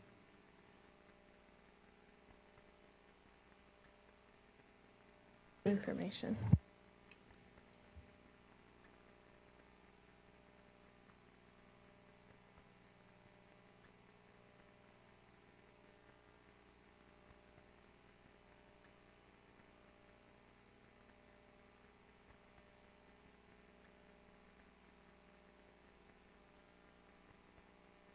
So I'm looking at the monitoring page of the industrial permit where it talks, it's section 6, the discharger shall analyze and collect all samples for the following parameters. I think this is what's getting to Tim's question. There's a number 6E. What we see here is this language like industrial parameter, and that in the definition of the responsible discharger, can you pull that up, Shuka?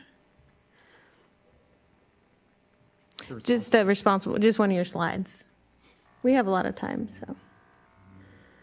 So this is what it says. It says discharging stormwater associated with industrial activities either directly or through municipal storm system to impaired water bodies identified to industrial stormwater sources. So if your pollutant is an industrial stormwater source, the TMDL would apply. That's how I read that last line.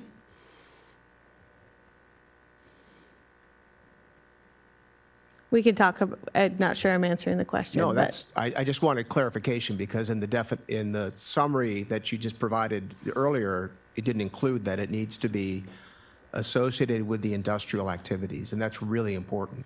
Yeah, in the industrial stormwater. If it's in the industrial stormwater, it is an industrial, it's regulated by this permit is my, I guess, one way to summarize it. So, so just the presence of the pollutant, it doesn't have to be associated with the industrial activity, just the mere presence?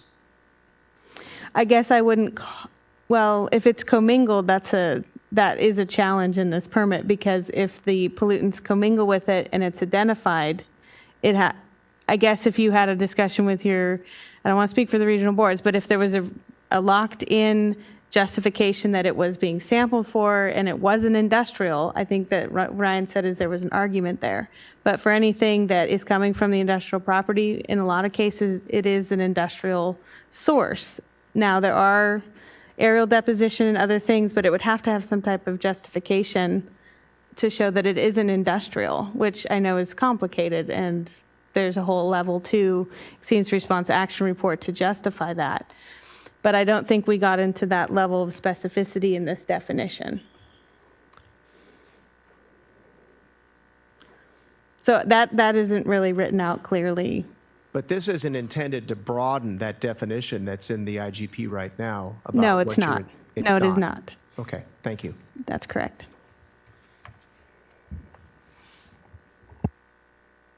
Yeah, thank you. John Berg with Pacific Merchant Shipping Association. And following up on that, again, We look at it, for instance, attachment A, where you're defining locations within facilities. Specifically on transportation, it specifies that the areas of vehicle maintenance and repair are the applicable industrial activities. So does that mean that it's only pollutants that are generated from that area and not the greater industrial facility itself that would apply? So we are not changing, this one's kind of tough. We are not changing the attachment A industrial activities that are subject to this permit. And one of those is what a vehicle I'm not going to describe what a vehicle maintenance area is here today in recording, because it changes depending on what facility you are and how you run that operation on that definition. It's very site specific. So if you are a party in attachment A and you're required to get this permit and you fall into one of those categories, this TMDL would apply to you if you're doing the responsible discharger definition where you have notice of intent, you're discharging that industrial pollutant to one of these water bodies. So we're not changing the applicability of attachment A. All right, fair enough. I won't pursue this further at this point. So thank you.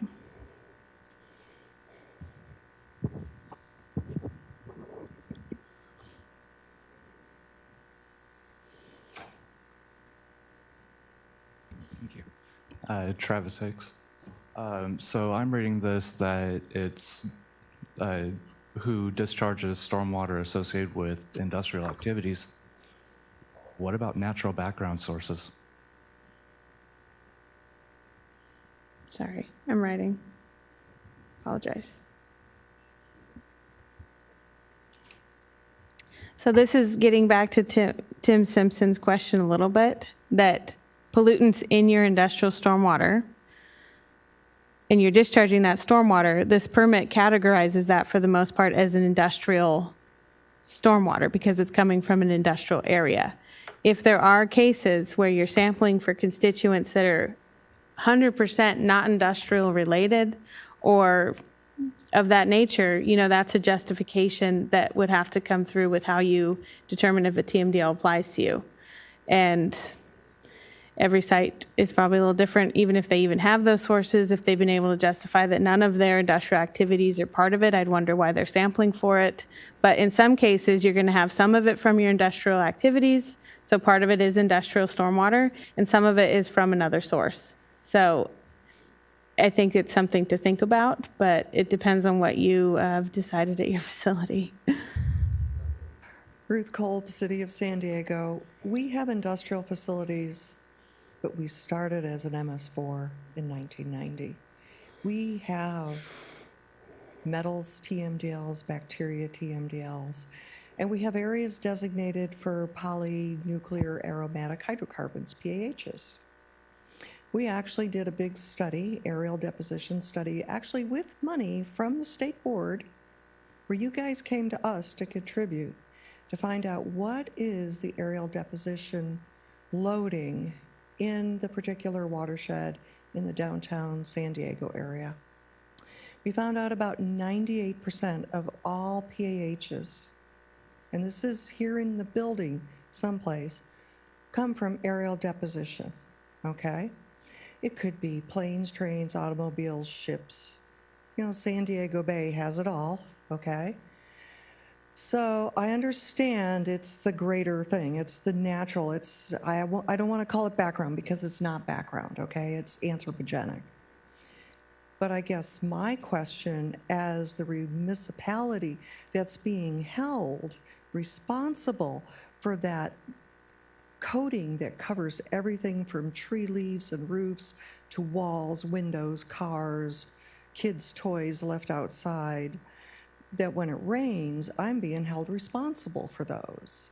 So I guess my question is when you're looking at industrial activities, are you considering that those vehicles that are running around on your facility, okay, that are contributing to PAHs, because most industrial facilities are going to have vehicles. I'm not talking about the passenger vehicles that drive people to and from work. I'm talking what's in the industrial activity area. Are you considering those as contributors to those? Because I can tell you PAHs is going to come up in the new toxicity control plan. And I'm very concerned about that. So my question is are you considering these, are people considering those as part of their activities and their pollutant loading? Because those same vehicles put in copper from their brake pads, zinc from their tires, and their belt wear. And, you know, there's sources there. I'm not sure if everybody's thinking about all their sources. So it's a really good question, and I'm going to kind of summarize the question and give me a thumbs up if I did a good job and give me a thumbs down if I did a bad job. So the summary I'm hearing is industrial facilities have a lot of vehicles. They have forklifts, they have trucks, they have employee cars. You know, they have all these vehicles coming in and out. Are they required to monitor and assess the pollutants coming off of those vehicles? Is that okay? So in the definition of industrial activities, it talks about all your industrial related materials, activity sources, and things of that nature. If you have a well-maintained vehicle or piece of equipment and it has nothing to do with the maintenance of it, and it drives from the Caltrans right away into your facility, and you meet the no exposure certification components that apply to vehicles, it's very hard to say that's an industrial source. So for the most part, facilities don't identify regular wear and tear of a well-maintained vehicle or adequately maintained vehicle as an industrial source because it isn't unique to their site. We don't, you know, and they don't, if they did, all the employee parking lots would probably become industrial areas, and then I would have an industrial permit for my driveway. So there are these issues though, because they're almost non-point source in the sense that they're everywhere. So we have to look at the point source industrial activities in areas and pollutants associated with that facility. Okay, so I understand the reasoning behind that. And I think the state board needs to be making progress towards working with the state air board, because the state air board only considers human health when they write out their permits. They do not consider the environment, and the state water board holds me responsible, or municipalities responsible, for Benthic community degradation, okay? And it's inappropriate that one agency does not, it's due process. You have to hold everybody equal, and that is not being done across the state.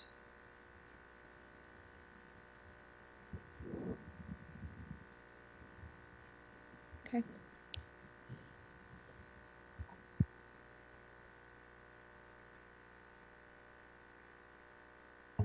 So there's one more on the internet. Due to the new numeric effluent limits proposed with this new permit amendment, facilities subject to numeric effluent limits now need additional time to approve capital expenditures so they can meet numeric effluent limits. The amount of time it takes to budget and plan is for a significant project is at least 1 year. We request that the State Water Board staff recommend an effective date of June 2020 or later. I guess it's a statement. So because of the cost and the timing and planning for treatment, additional treatment, or BMPs, they're requesting a year or more. 2020? June 2020.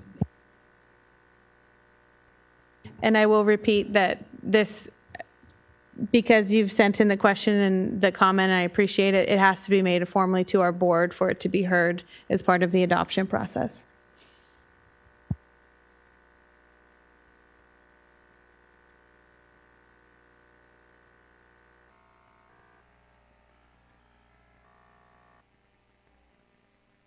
Oh, so we have set aside time for a 15-minute break just to kind of stretch a little bit, and then we'll come back before we start talking about the optional industrial water capture and use incentives, the compliance options.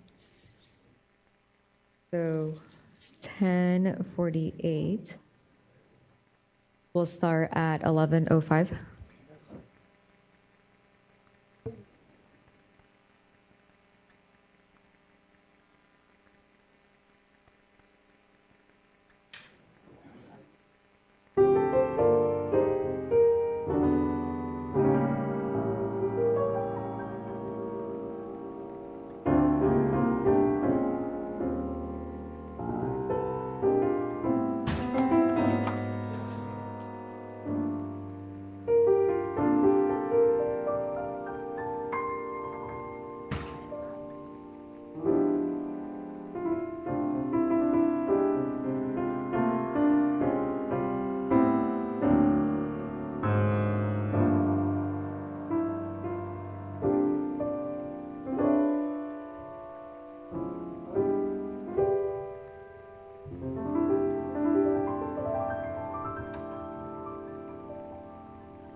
Okay, we're going to get back to it.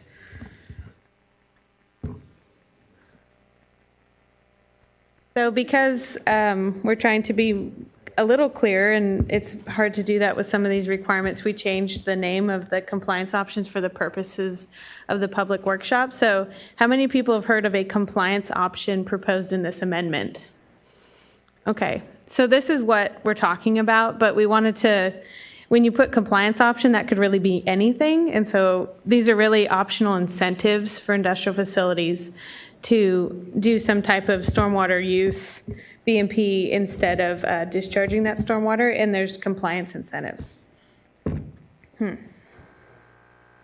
there's two different capture and use incentives proposed, and those draft requirements are in attachment I, and so these proposed options are going to go to the board for potential adoption on November 9th, just like all the information Shuka provided you on the total maximum daily loads and sufficiently sensitive methods.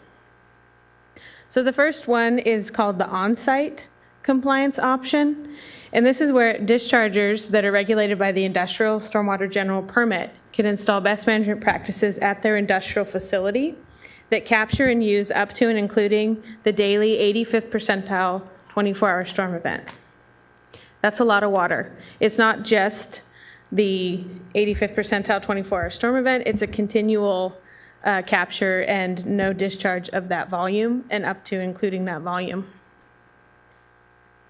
This also includes any authorized non-stormwater discharges occurring at the industrial facility. It's not saying you have to have authorized non-stormwater discharges. It's saying if you do have those can go into these BMPs as well as your industrial stormwater or other stormwater, but things like processed water, wastewater, anything that's not allowed in this permit as an authorized discharge of stormwater or non-stormwater cannot go into the BMP.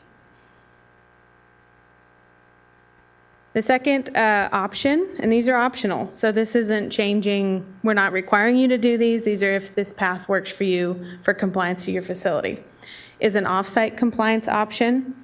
This is where the industrial discharger can participate in an agreement or partnership with a municipality, municipalities, or other industrial facilities to put in a BMP that's sized similar to option one above for their industrial stormwater, but it's not located at the industrial facility. So the change here is that you're actually moving the point where you can actually put BMPs for your site in for your compliance to your permit off of your property. That is not how we usually have these permits structured. So it's different, it's new. If you determine that one of these is the track that fits how you want to comply with the industrial permit, which includes compliance with TMDLs, for the first one, you would have to get, we'll go into that in a little more detail, but you would be in compliance, if you comply with these requirements in attachment I of the proposed amendment, you would be deemed in compliance with the discharge prohibitions in this industrial permit, the action levels, numeric action levels that are currently in the permit, as well as any TMDL action levels that would apply to your facility, any numeric effluent limitations, receiving water limitations, which are TMDLs, and these, you would get all these compliance benefits once the BMP is installed and operational. And that's kind of a challenge because, as we've heard many times today, it takes 1 to 2 years to get a large BMP installed and paid for. So there will be time in between the effective date of the amendment and when the BMP would actually be installed and operational for one of these compliance options. And just a reminder, these options are available statewide. It doesn't matter if you have a TMDL or not. If this is a good track for you, you could consider trying to comply with it.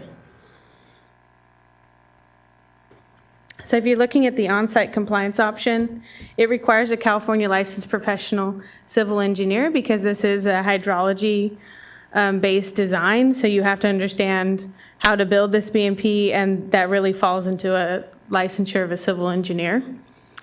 And once again, only stormwater and authorized non-stormwater discharges can go into that BMP. It isn't a BMP for all the water at your site.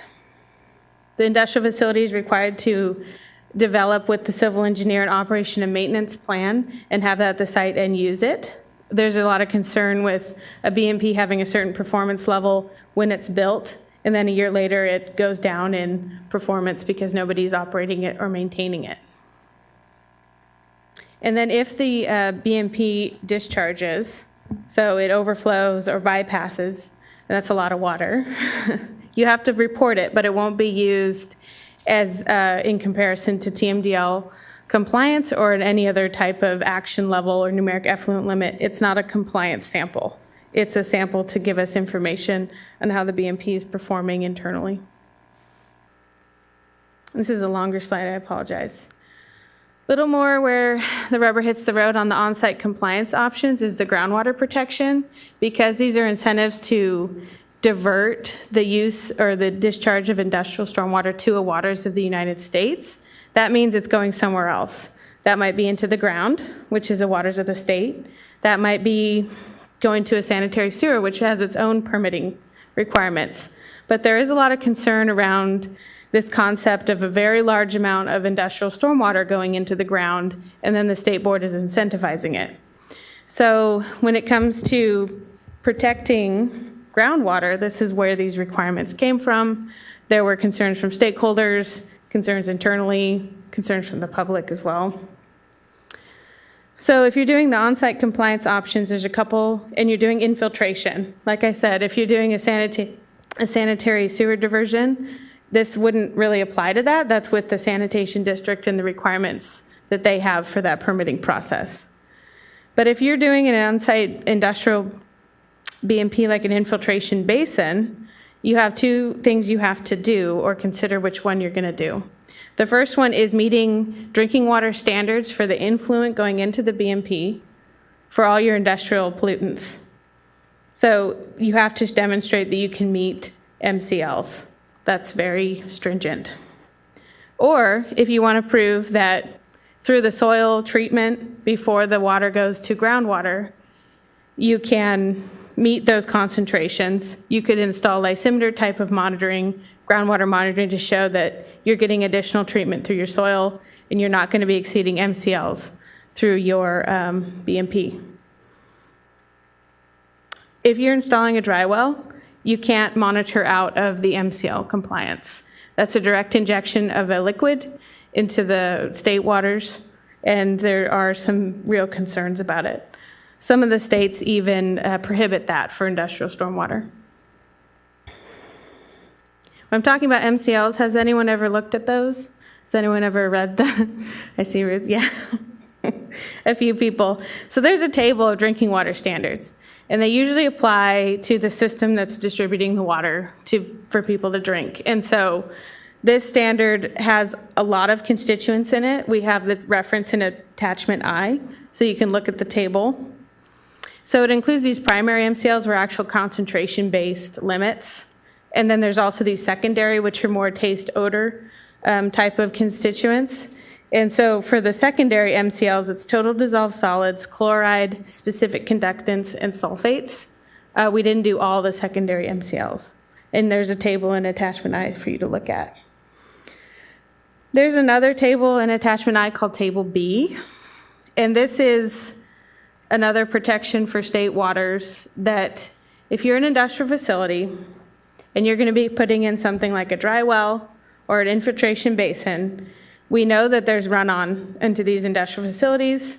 We know that there's water that you may not be characterizing all the way. There's a list of constituents that the legally responsible person or owner or operator of the site has to look at and certify that they're not going to be degrading groundwater from any of those pollutants in their BMP. So the influent going into their BMP needs to not have levels of those constituents that would be an issue later in the groundwater.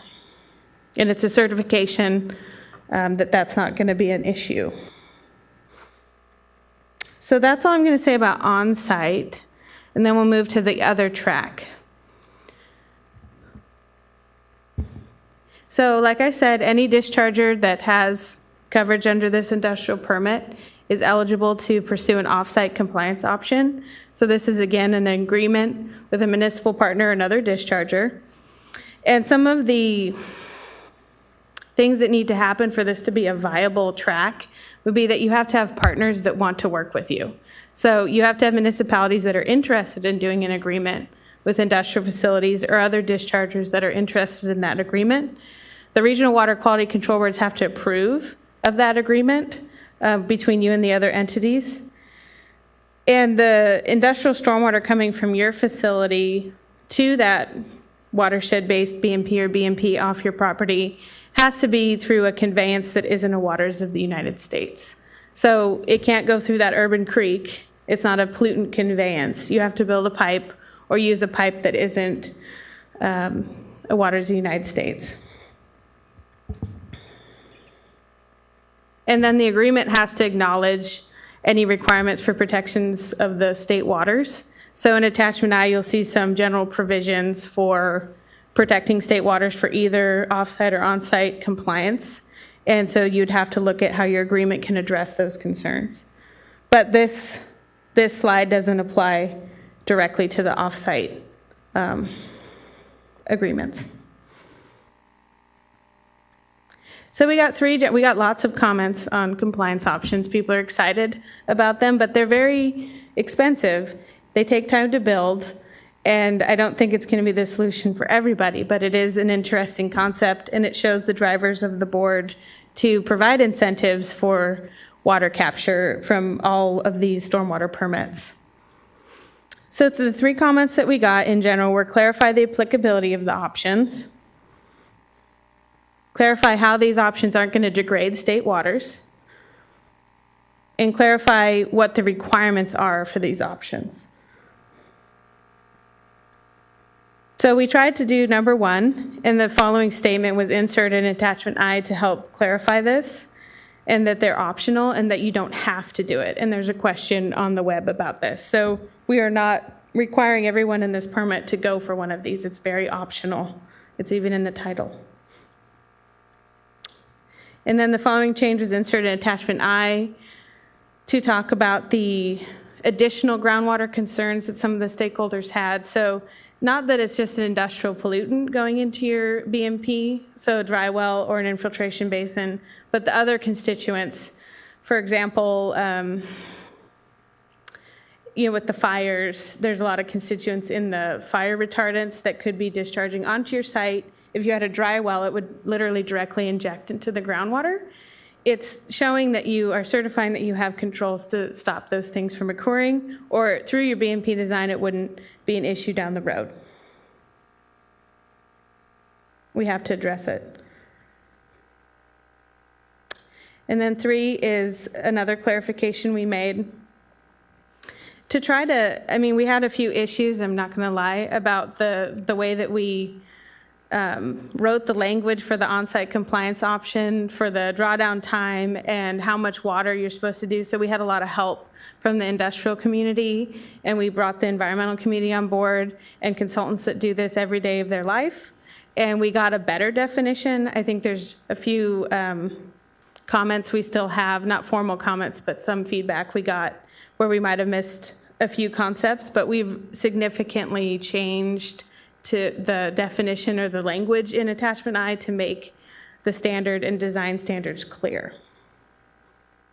So what it is it's the 85th, up to and including the 85th percentile 24-hour storm event. It has to draw down in 24 hours. If you have tank systems or additional storage, your drawdown, obviously that changes your drawdown time requirements, but you have to have that sizing and that volume of water stored on your site. You can't discharge it if you're going for this on-site option. That's all I'm going to say. Oh, wow, already.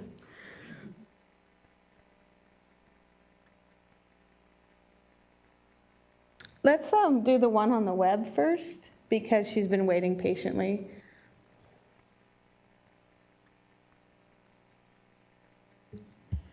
The question is, do all industrial stormwater capture BMPs need to comply with the requirements of attachment I, even if the intent of the discharger is not to implement the BMPs to meet the permit compliance through the compliance option? For example, does a retention pond BMP for TSS reduction, which also has stormwater infiltration, need to test the influent for drinking water MCLs? So if you at your facility are not going for this deemed compliance and in compliance incentive for one of these options, and you have these type of BMPs, we are not changing the requirements for the design, installation, or standards that apply to that BMP. This is only if you want these deemed compliance and compliance incentives on the slide I'm showing you right here. So the second bullet, or the first bullet, sorry, right here. If you don't want this, then it wouldn't apply. Okay, thanks.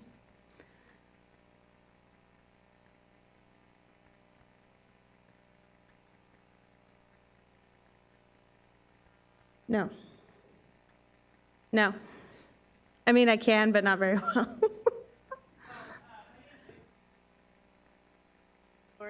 And I just was wondering the retroactive nature of the alternative compliance option.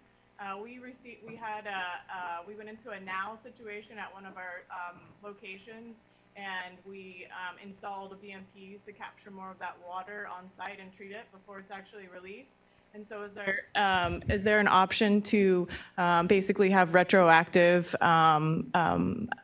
acceptance to comply with this alternative compliance option, which we appreciate? Okay, thank you. So the question, I'm going to repeat it because half of it didn't have a mic. Sorry about that. If you have an infiltration or some type of BMP that meets the design standards of the compliance option, so volume-based stormwater, a BMP that's not going to discharge this volume of water, and you've already installed it, what you would need is a civil engineer to sign off that it meets our criteria in attachment I. So if you already have this, you just have to make sure you meet all the requirements in attachment I for the design, the operation and maintenance manual, the protections of groundwater, which could be pretreatment, or you're doing lysimeter monitoring if it's a basin. And if it's a dry well system, you'd have to meet MCLs for the influence. So I think that might be the thing that you'd have to update your BMP with, because that was not something that the current permit really discussed.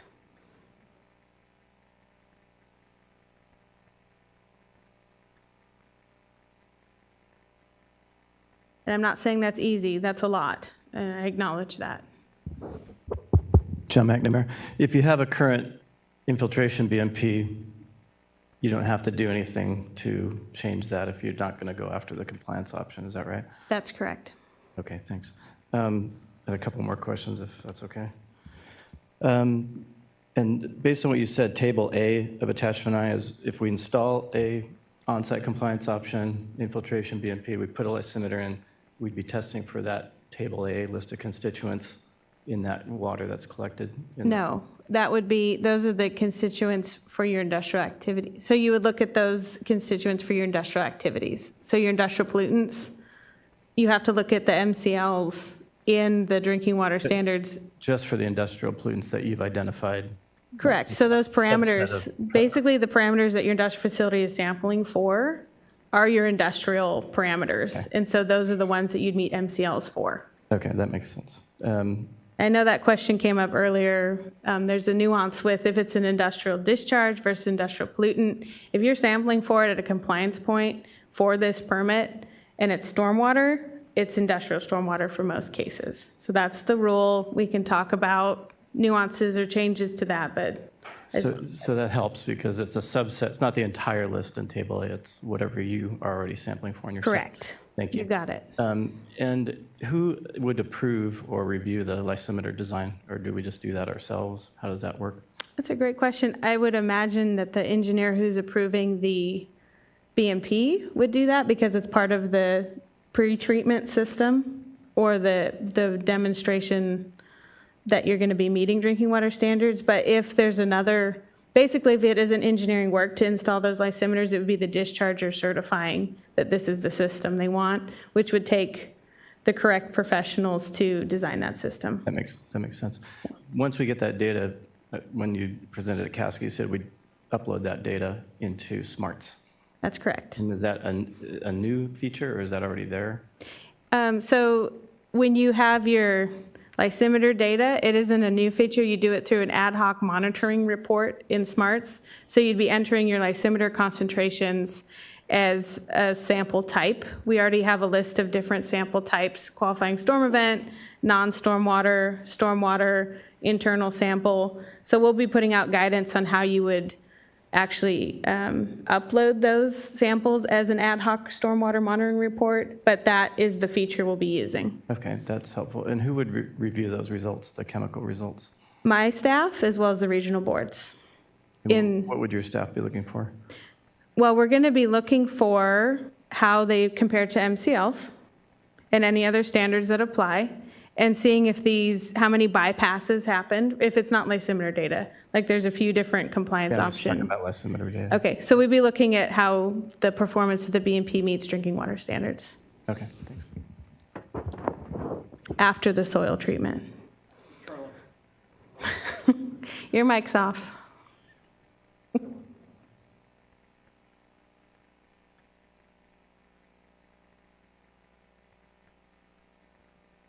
Tim Simpson again. Just a point of clarification, Laurel. A dry well is not an injection well. And they're very different.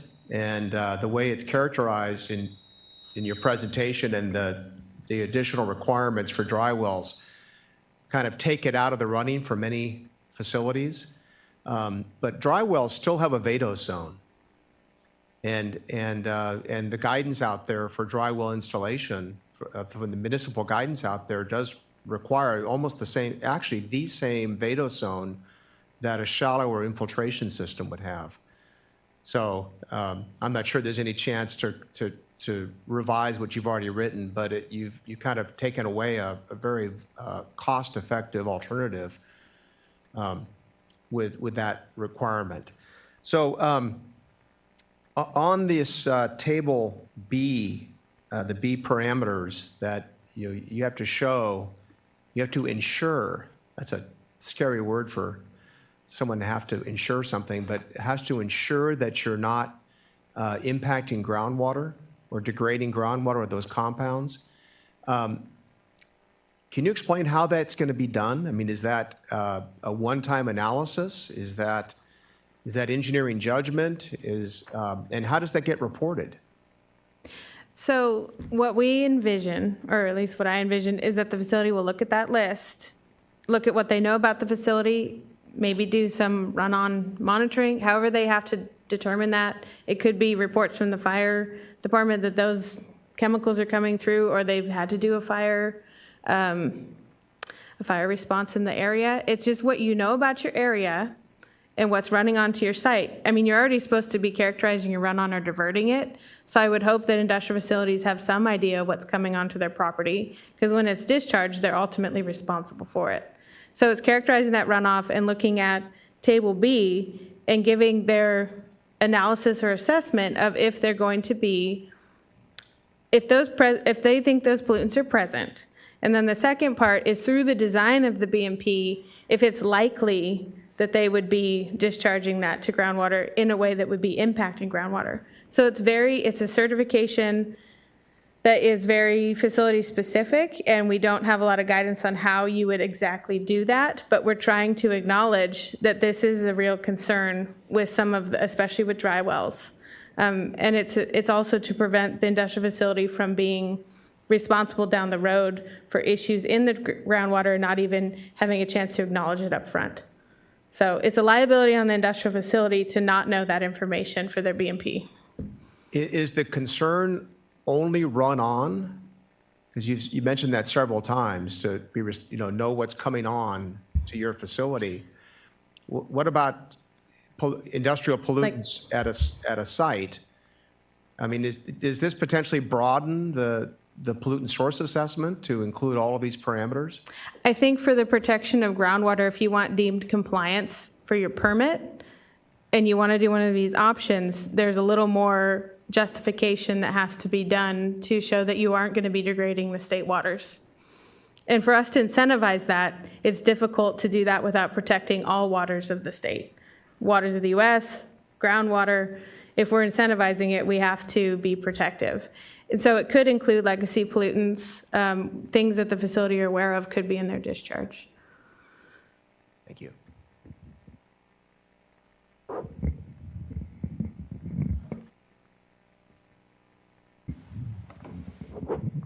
specifically, this is Sharon from Waste Management, specifically for infiltration basins or galleries or whatever that looks like for the infiltration option. We mentioned lysimeter data or some other way to, sample that. What is the sampling requirements? I mean, is it similar as the IGP ones? There's like, is it 4 times a year, 2 times? I don't have it memorized. Last. I'm sorry. So the question is the sample frequency for your lysimeter data. We have language in the attachment. I don't have it memorized. Maybe you could come up after and we could look at that language together, but we did define the basic frequency of that monitoring. And if you exceed a bench or exceed an MCL, if you exceed that MCL, what is the consequence? Are you kicked back into non-compliance? So if you built your BMP to the standards and specifications of attachment I, and you've done everything that the state has asked you to do, we're deeming you in compliance, and you're in compliance with the permit. We are going to look at that data and see how this is performing in general, but acknowledging that we're not making industrial facilities change all the costs and all the investment that they made in their facility.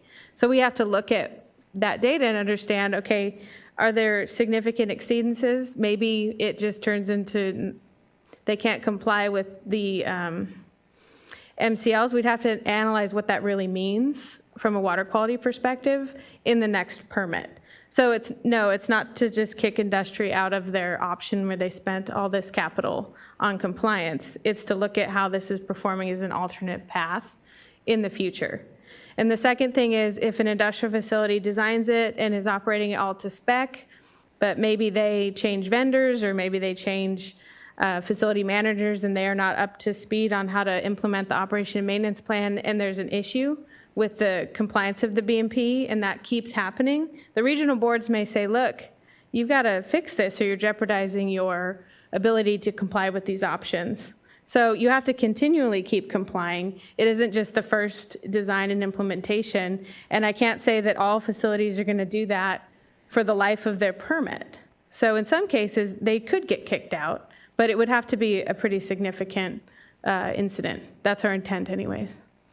So if I understand right, there's no actual language in this new permit specifying any requirements to kick someone out. It's based on the regional water board and the state water boards.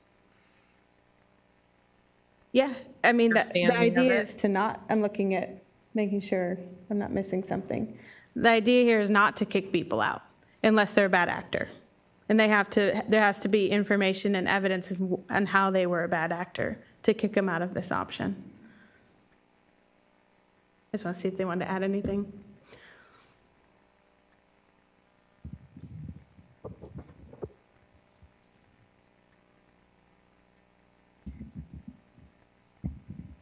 Hi, Travis Hicks. To follow up on that, is there anywhere stated in the permit and any protections for dischargers as far as, say, third-party discussions? Yeah, in attachment I, the first page, I don't have it up in front of me. When we say you're in compliance or deemed in compliance with these provisions, that is telling you what we're giving you compliance for if you are in compliance with all the requirements in attachment I. Right, but if you, say, get a parameter that is above the MCL, one-off, and is there any sort of protection? It's not protection, but we did put in it depends on how you want to characterize it, but we do put in the permit or the fact sheet that this data will only be used for internal purposes to assess the performance of this option for future permits. So we're fairly clear on how we're going to use this data.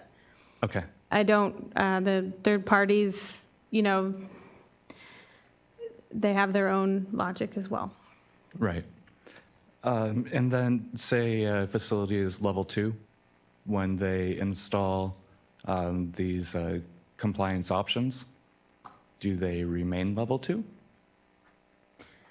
So if you're in level 2 and you decide to do one of these compliance options where you're deemed in compliance, yes, because when you're in level 2, we're not saying you're out of compliance. You're in compliance with the permit if you're complying with all the requirements of level 2.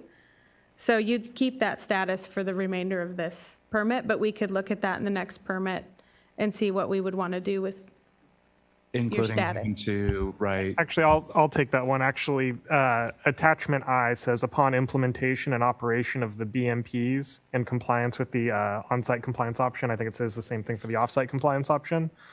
So in compliance with the on-site compliance option requirements in this attachment, the status of baseline level 1 or level 2 is no longer applicable. Oh, never mind. Okay, Your and status so goes no away. more level 1 or level 2 reports. It's not applicable because the exceedance response actions are not something you're complying with at that point. So long as you remain in compliance with the requirements of the on-site compliance option or the off-site compliance option, it specifically exempts you from the requirements of the exceedance response actions. So the sort of status of baseline level 1, level 2 no longer has any real meaning for your facility so long as you're doing that, because the whole numeric action level framework no longer applies to your facility. Yeah. So long as you're complying with one of the compliance options. Right. Sorry about that. I forgot. No, that's But fine. we're not putting you back through the baseline process or something. We have to come up with a different status. I apologize. Okay.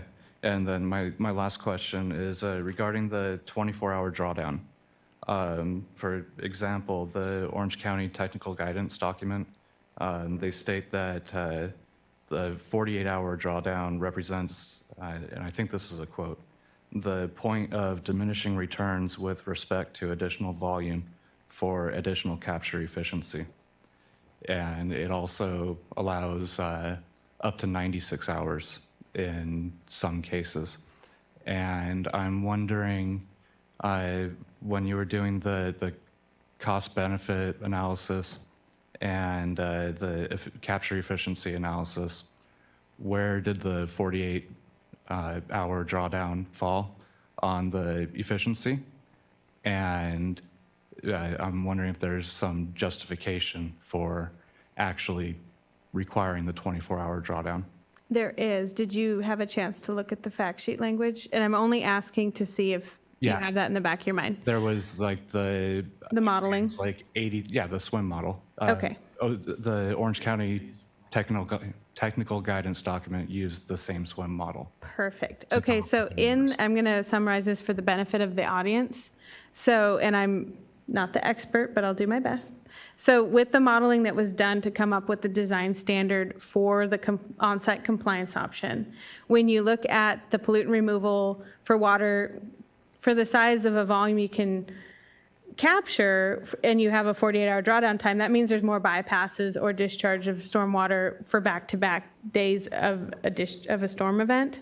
So 48 hours is not protective enough to show that you can meet some of these total maximum daily load metal concentrations on a basis that was acceptable to our management and also the public. So we had to show that the modeled BMPs can meet certain mass-based or concentration-based limits, and 48 hours didn't get us there, but 24 hours did, because you're settling out so much of the pollutant volume that you can actually demonstrate compliance with water quality standards that we used in our model, which was the LA River. And we had 2 consulting companies that graciously helped us, and those models were vetted internally as well as with the environmental community. So that's why you don't have a 48-hour drawdown time. I'm just wondering what the difference was between the 24 and the 48, because in the fact sheet it gave a percentage range, and I'm curious if, because like I said, Orange County Technical Guidance document provided a whole lot of information on it, and they even went out past 10-day drawdown, showing the cost-benefit analysis, and so I'm just wondering what the range was. And because the compliance option for the on-site was modeled for TMDL compliance, because that's really where the driver is for needing an alternative path to compliance, using those, I'm trying to remember what I was going to say. Using those concentrations, when you use the 40-hour drawdown time, I think it was only 80% compliance, something in that range, and we got all the way like 96%, over 100% compliance. And one of the experts is behind you, actually. So she's like, yeah, but no. Anyways, we could talk later, but it wasn't enough of a compliance assurance to say that you're deemed in compliance with the permit and you're in compliance if you don't almost get 100% for those metals that we modeled. I have a graphic from Geosyntec that shows the graphs. I just didn't bring it today. Oh, okay. It's actually not a report, but I was saying I have a slide from where they gave us that information, but we can talk about that report. It wouldn't be not publicly available, it's just not a report. Yeah.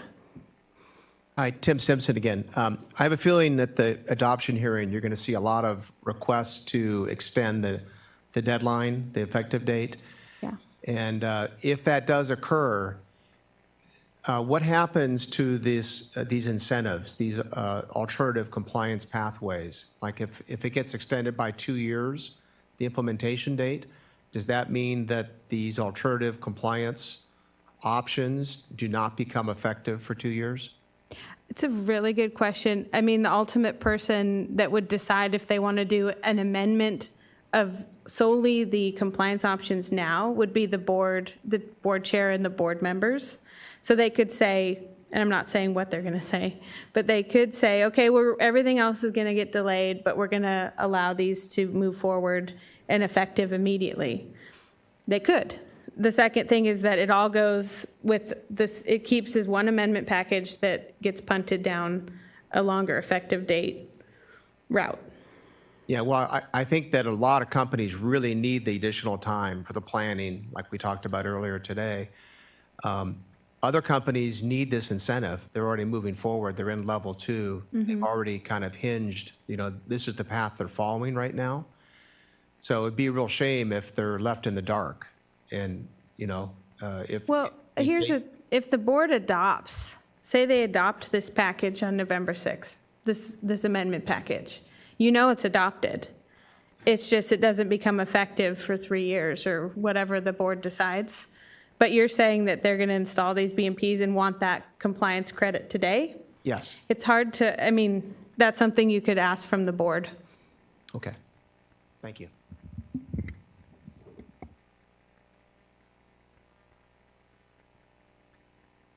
there anything on the wall? David Swartz, Pacific Gas and Electric.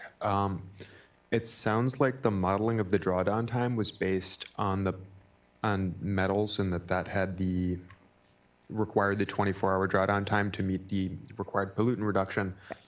I'm wondering about the feasibility of having different drawdown times for different pollutants in areas where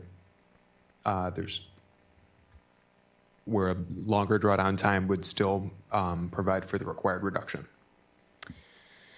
So we aren't going to change the 24-hour based on the models we have unless we get direction to redo that in some capacity. But at this time, that's what the models are showing for metals. And that's what the modeling was based on. If you're talking about, and this has come up many times with certain stakeholders, that if I have tanks and I can hold that water longer than 24 hours, do I really have to get rid of it? And the answer is no, as long as you're holding that volume and using it other than discharging it to your receiving water somehow. So you're going to look at these equivalent type of systems that are holding that water maybe longer when they have to.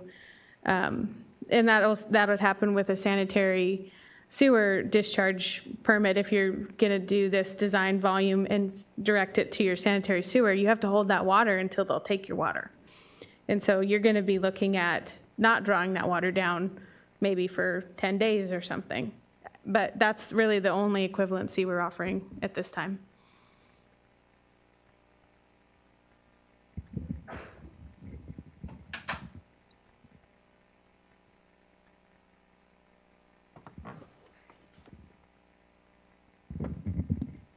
Sorry, Travis Hicks again. That's okay. That's what we're here for. So one of the options in order to not have a 24-hour drawdown is to provide additional volume. Correct. Now, I'm assuming that means additional volume for a follow-up storm. Correct. What is the time frame between that says when one storm is over and done with and the follow-up storm is a new storm? This came up a lot. I don't think we were able to get down into actually defining that. I'm looking at Charlotte. I'd have to open the attachment. Okay. So we talked a lot about that, but basically it's a 24-hour period. So every 24 hours, if there's an 80, up to and including the 85th percentile sizing, you have to hold it. 24 hours starting when? When your BMP is full, I believe.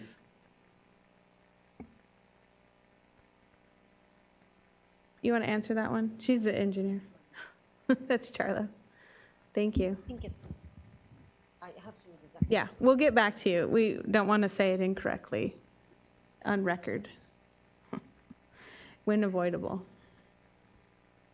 Okay, we'll take a couple online while Charla looks that up. Sorry, Charla.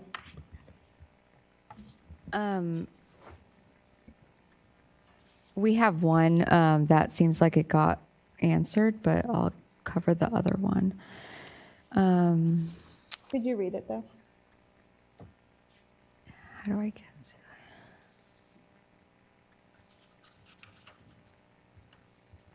So the question was that seems that they followed up on is, it is my understanding that the drawdown time for the MS4 permit volume-based BMP is 48 hours.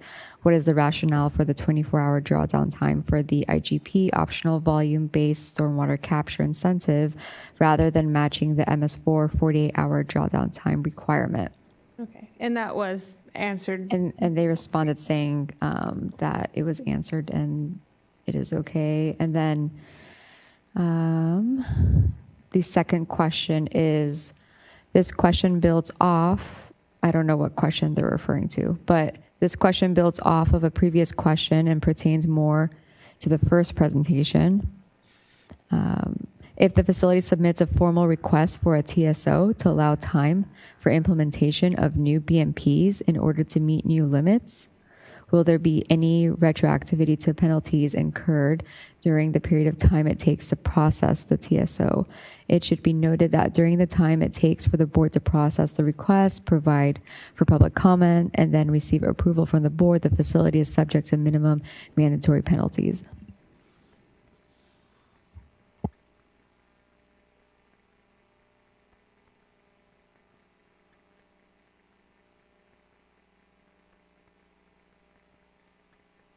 We're deliberating. As you know, I mean, we haven't had a reason for time schedule orders in this permit in the past, so we're having to even consider time schedule orders for industrial stormwater for the first time. So some of this we don't have off the top of our head to answer. Yeah, and that's not something we're really handling with this amendment. That's more for, manage with the regional board while you're working on your TSO process.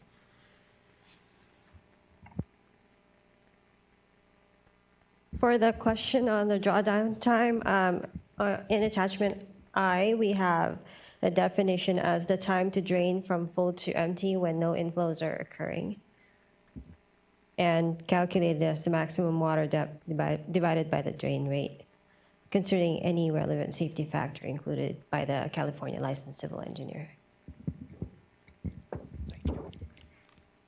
And then this will, I think, be my last question.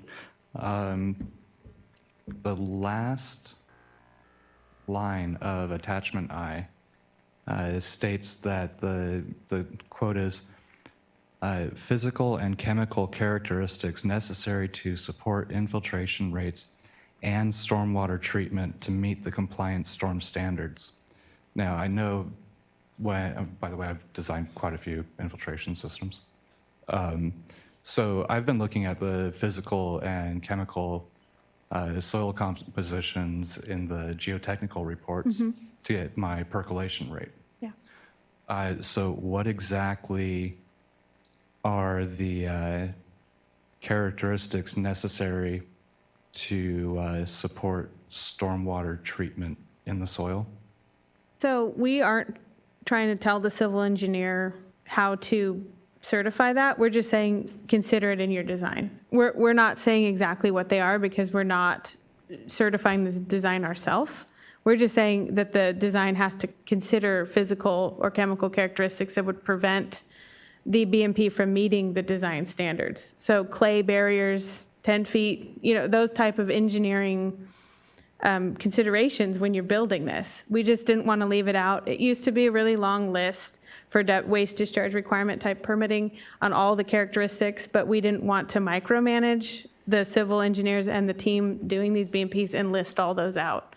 So it's a general provision. Okay, so thank you. Yeah, I might be missing the question. I apologize.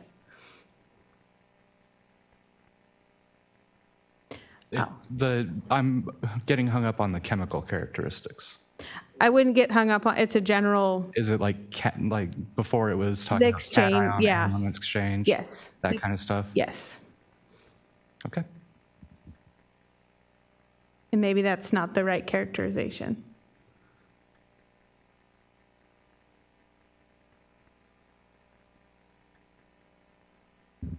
Hi, Tim Simpson again. Back on Table B, one of the compounds there is arsenic, and arsenic's known to be naturally occurring in California soils. I'm just wondering how we as the design engineers address things like naturally occurring arsenic. So I think there would be a discussion with the legal entity that oversees the site, but basically you would look at the natural concentrations maybe coming onto the property, maybe leaving the property, and looking at how your BMP operates to remove those type of constituents, or if it's even going to reach groundwater at all. And you would summarize that analysis for your client and then ask them what they wanted to. The question's a little bit different. It's not stormwater-borne contaminant. It's occurring in the soil itself. And the potential to mobilize naturally occurring arsenic, there have been several studies done that show that stormwater can do that.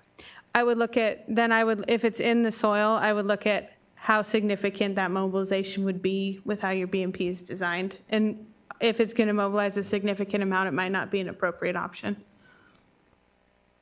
Because it would be going into a potential drinking water source, and that's a concern. I can't not acknowledge that.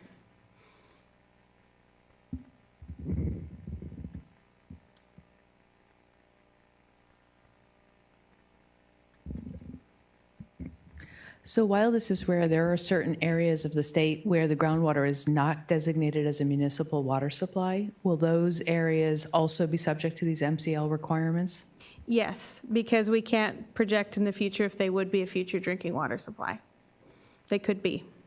For instance, like in the Tulare Basin, they're in the process of de-designating it right now, I believe, as a municipal water supply. So there's an active process to undesignate it. We've gotten this question maybe 10 times, and the answer is that whether or not it's a municipal beneficial use, we can't be adding pollutants to groundwater.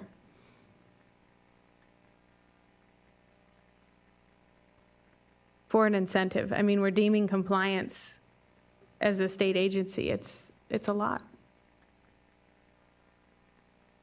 Okay. Anything? All right. Well, thank you guys for your time. I know some of these questions are difficult, and I appreciate you guys coming to the table.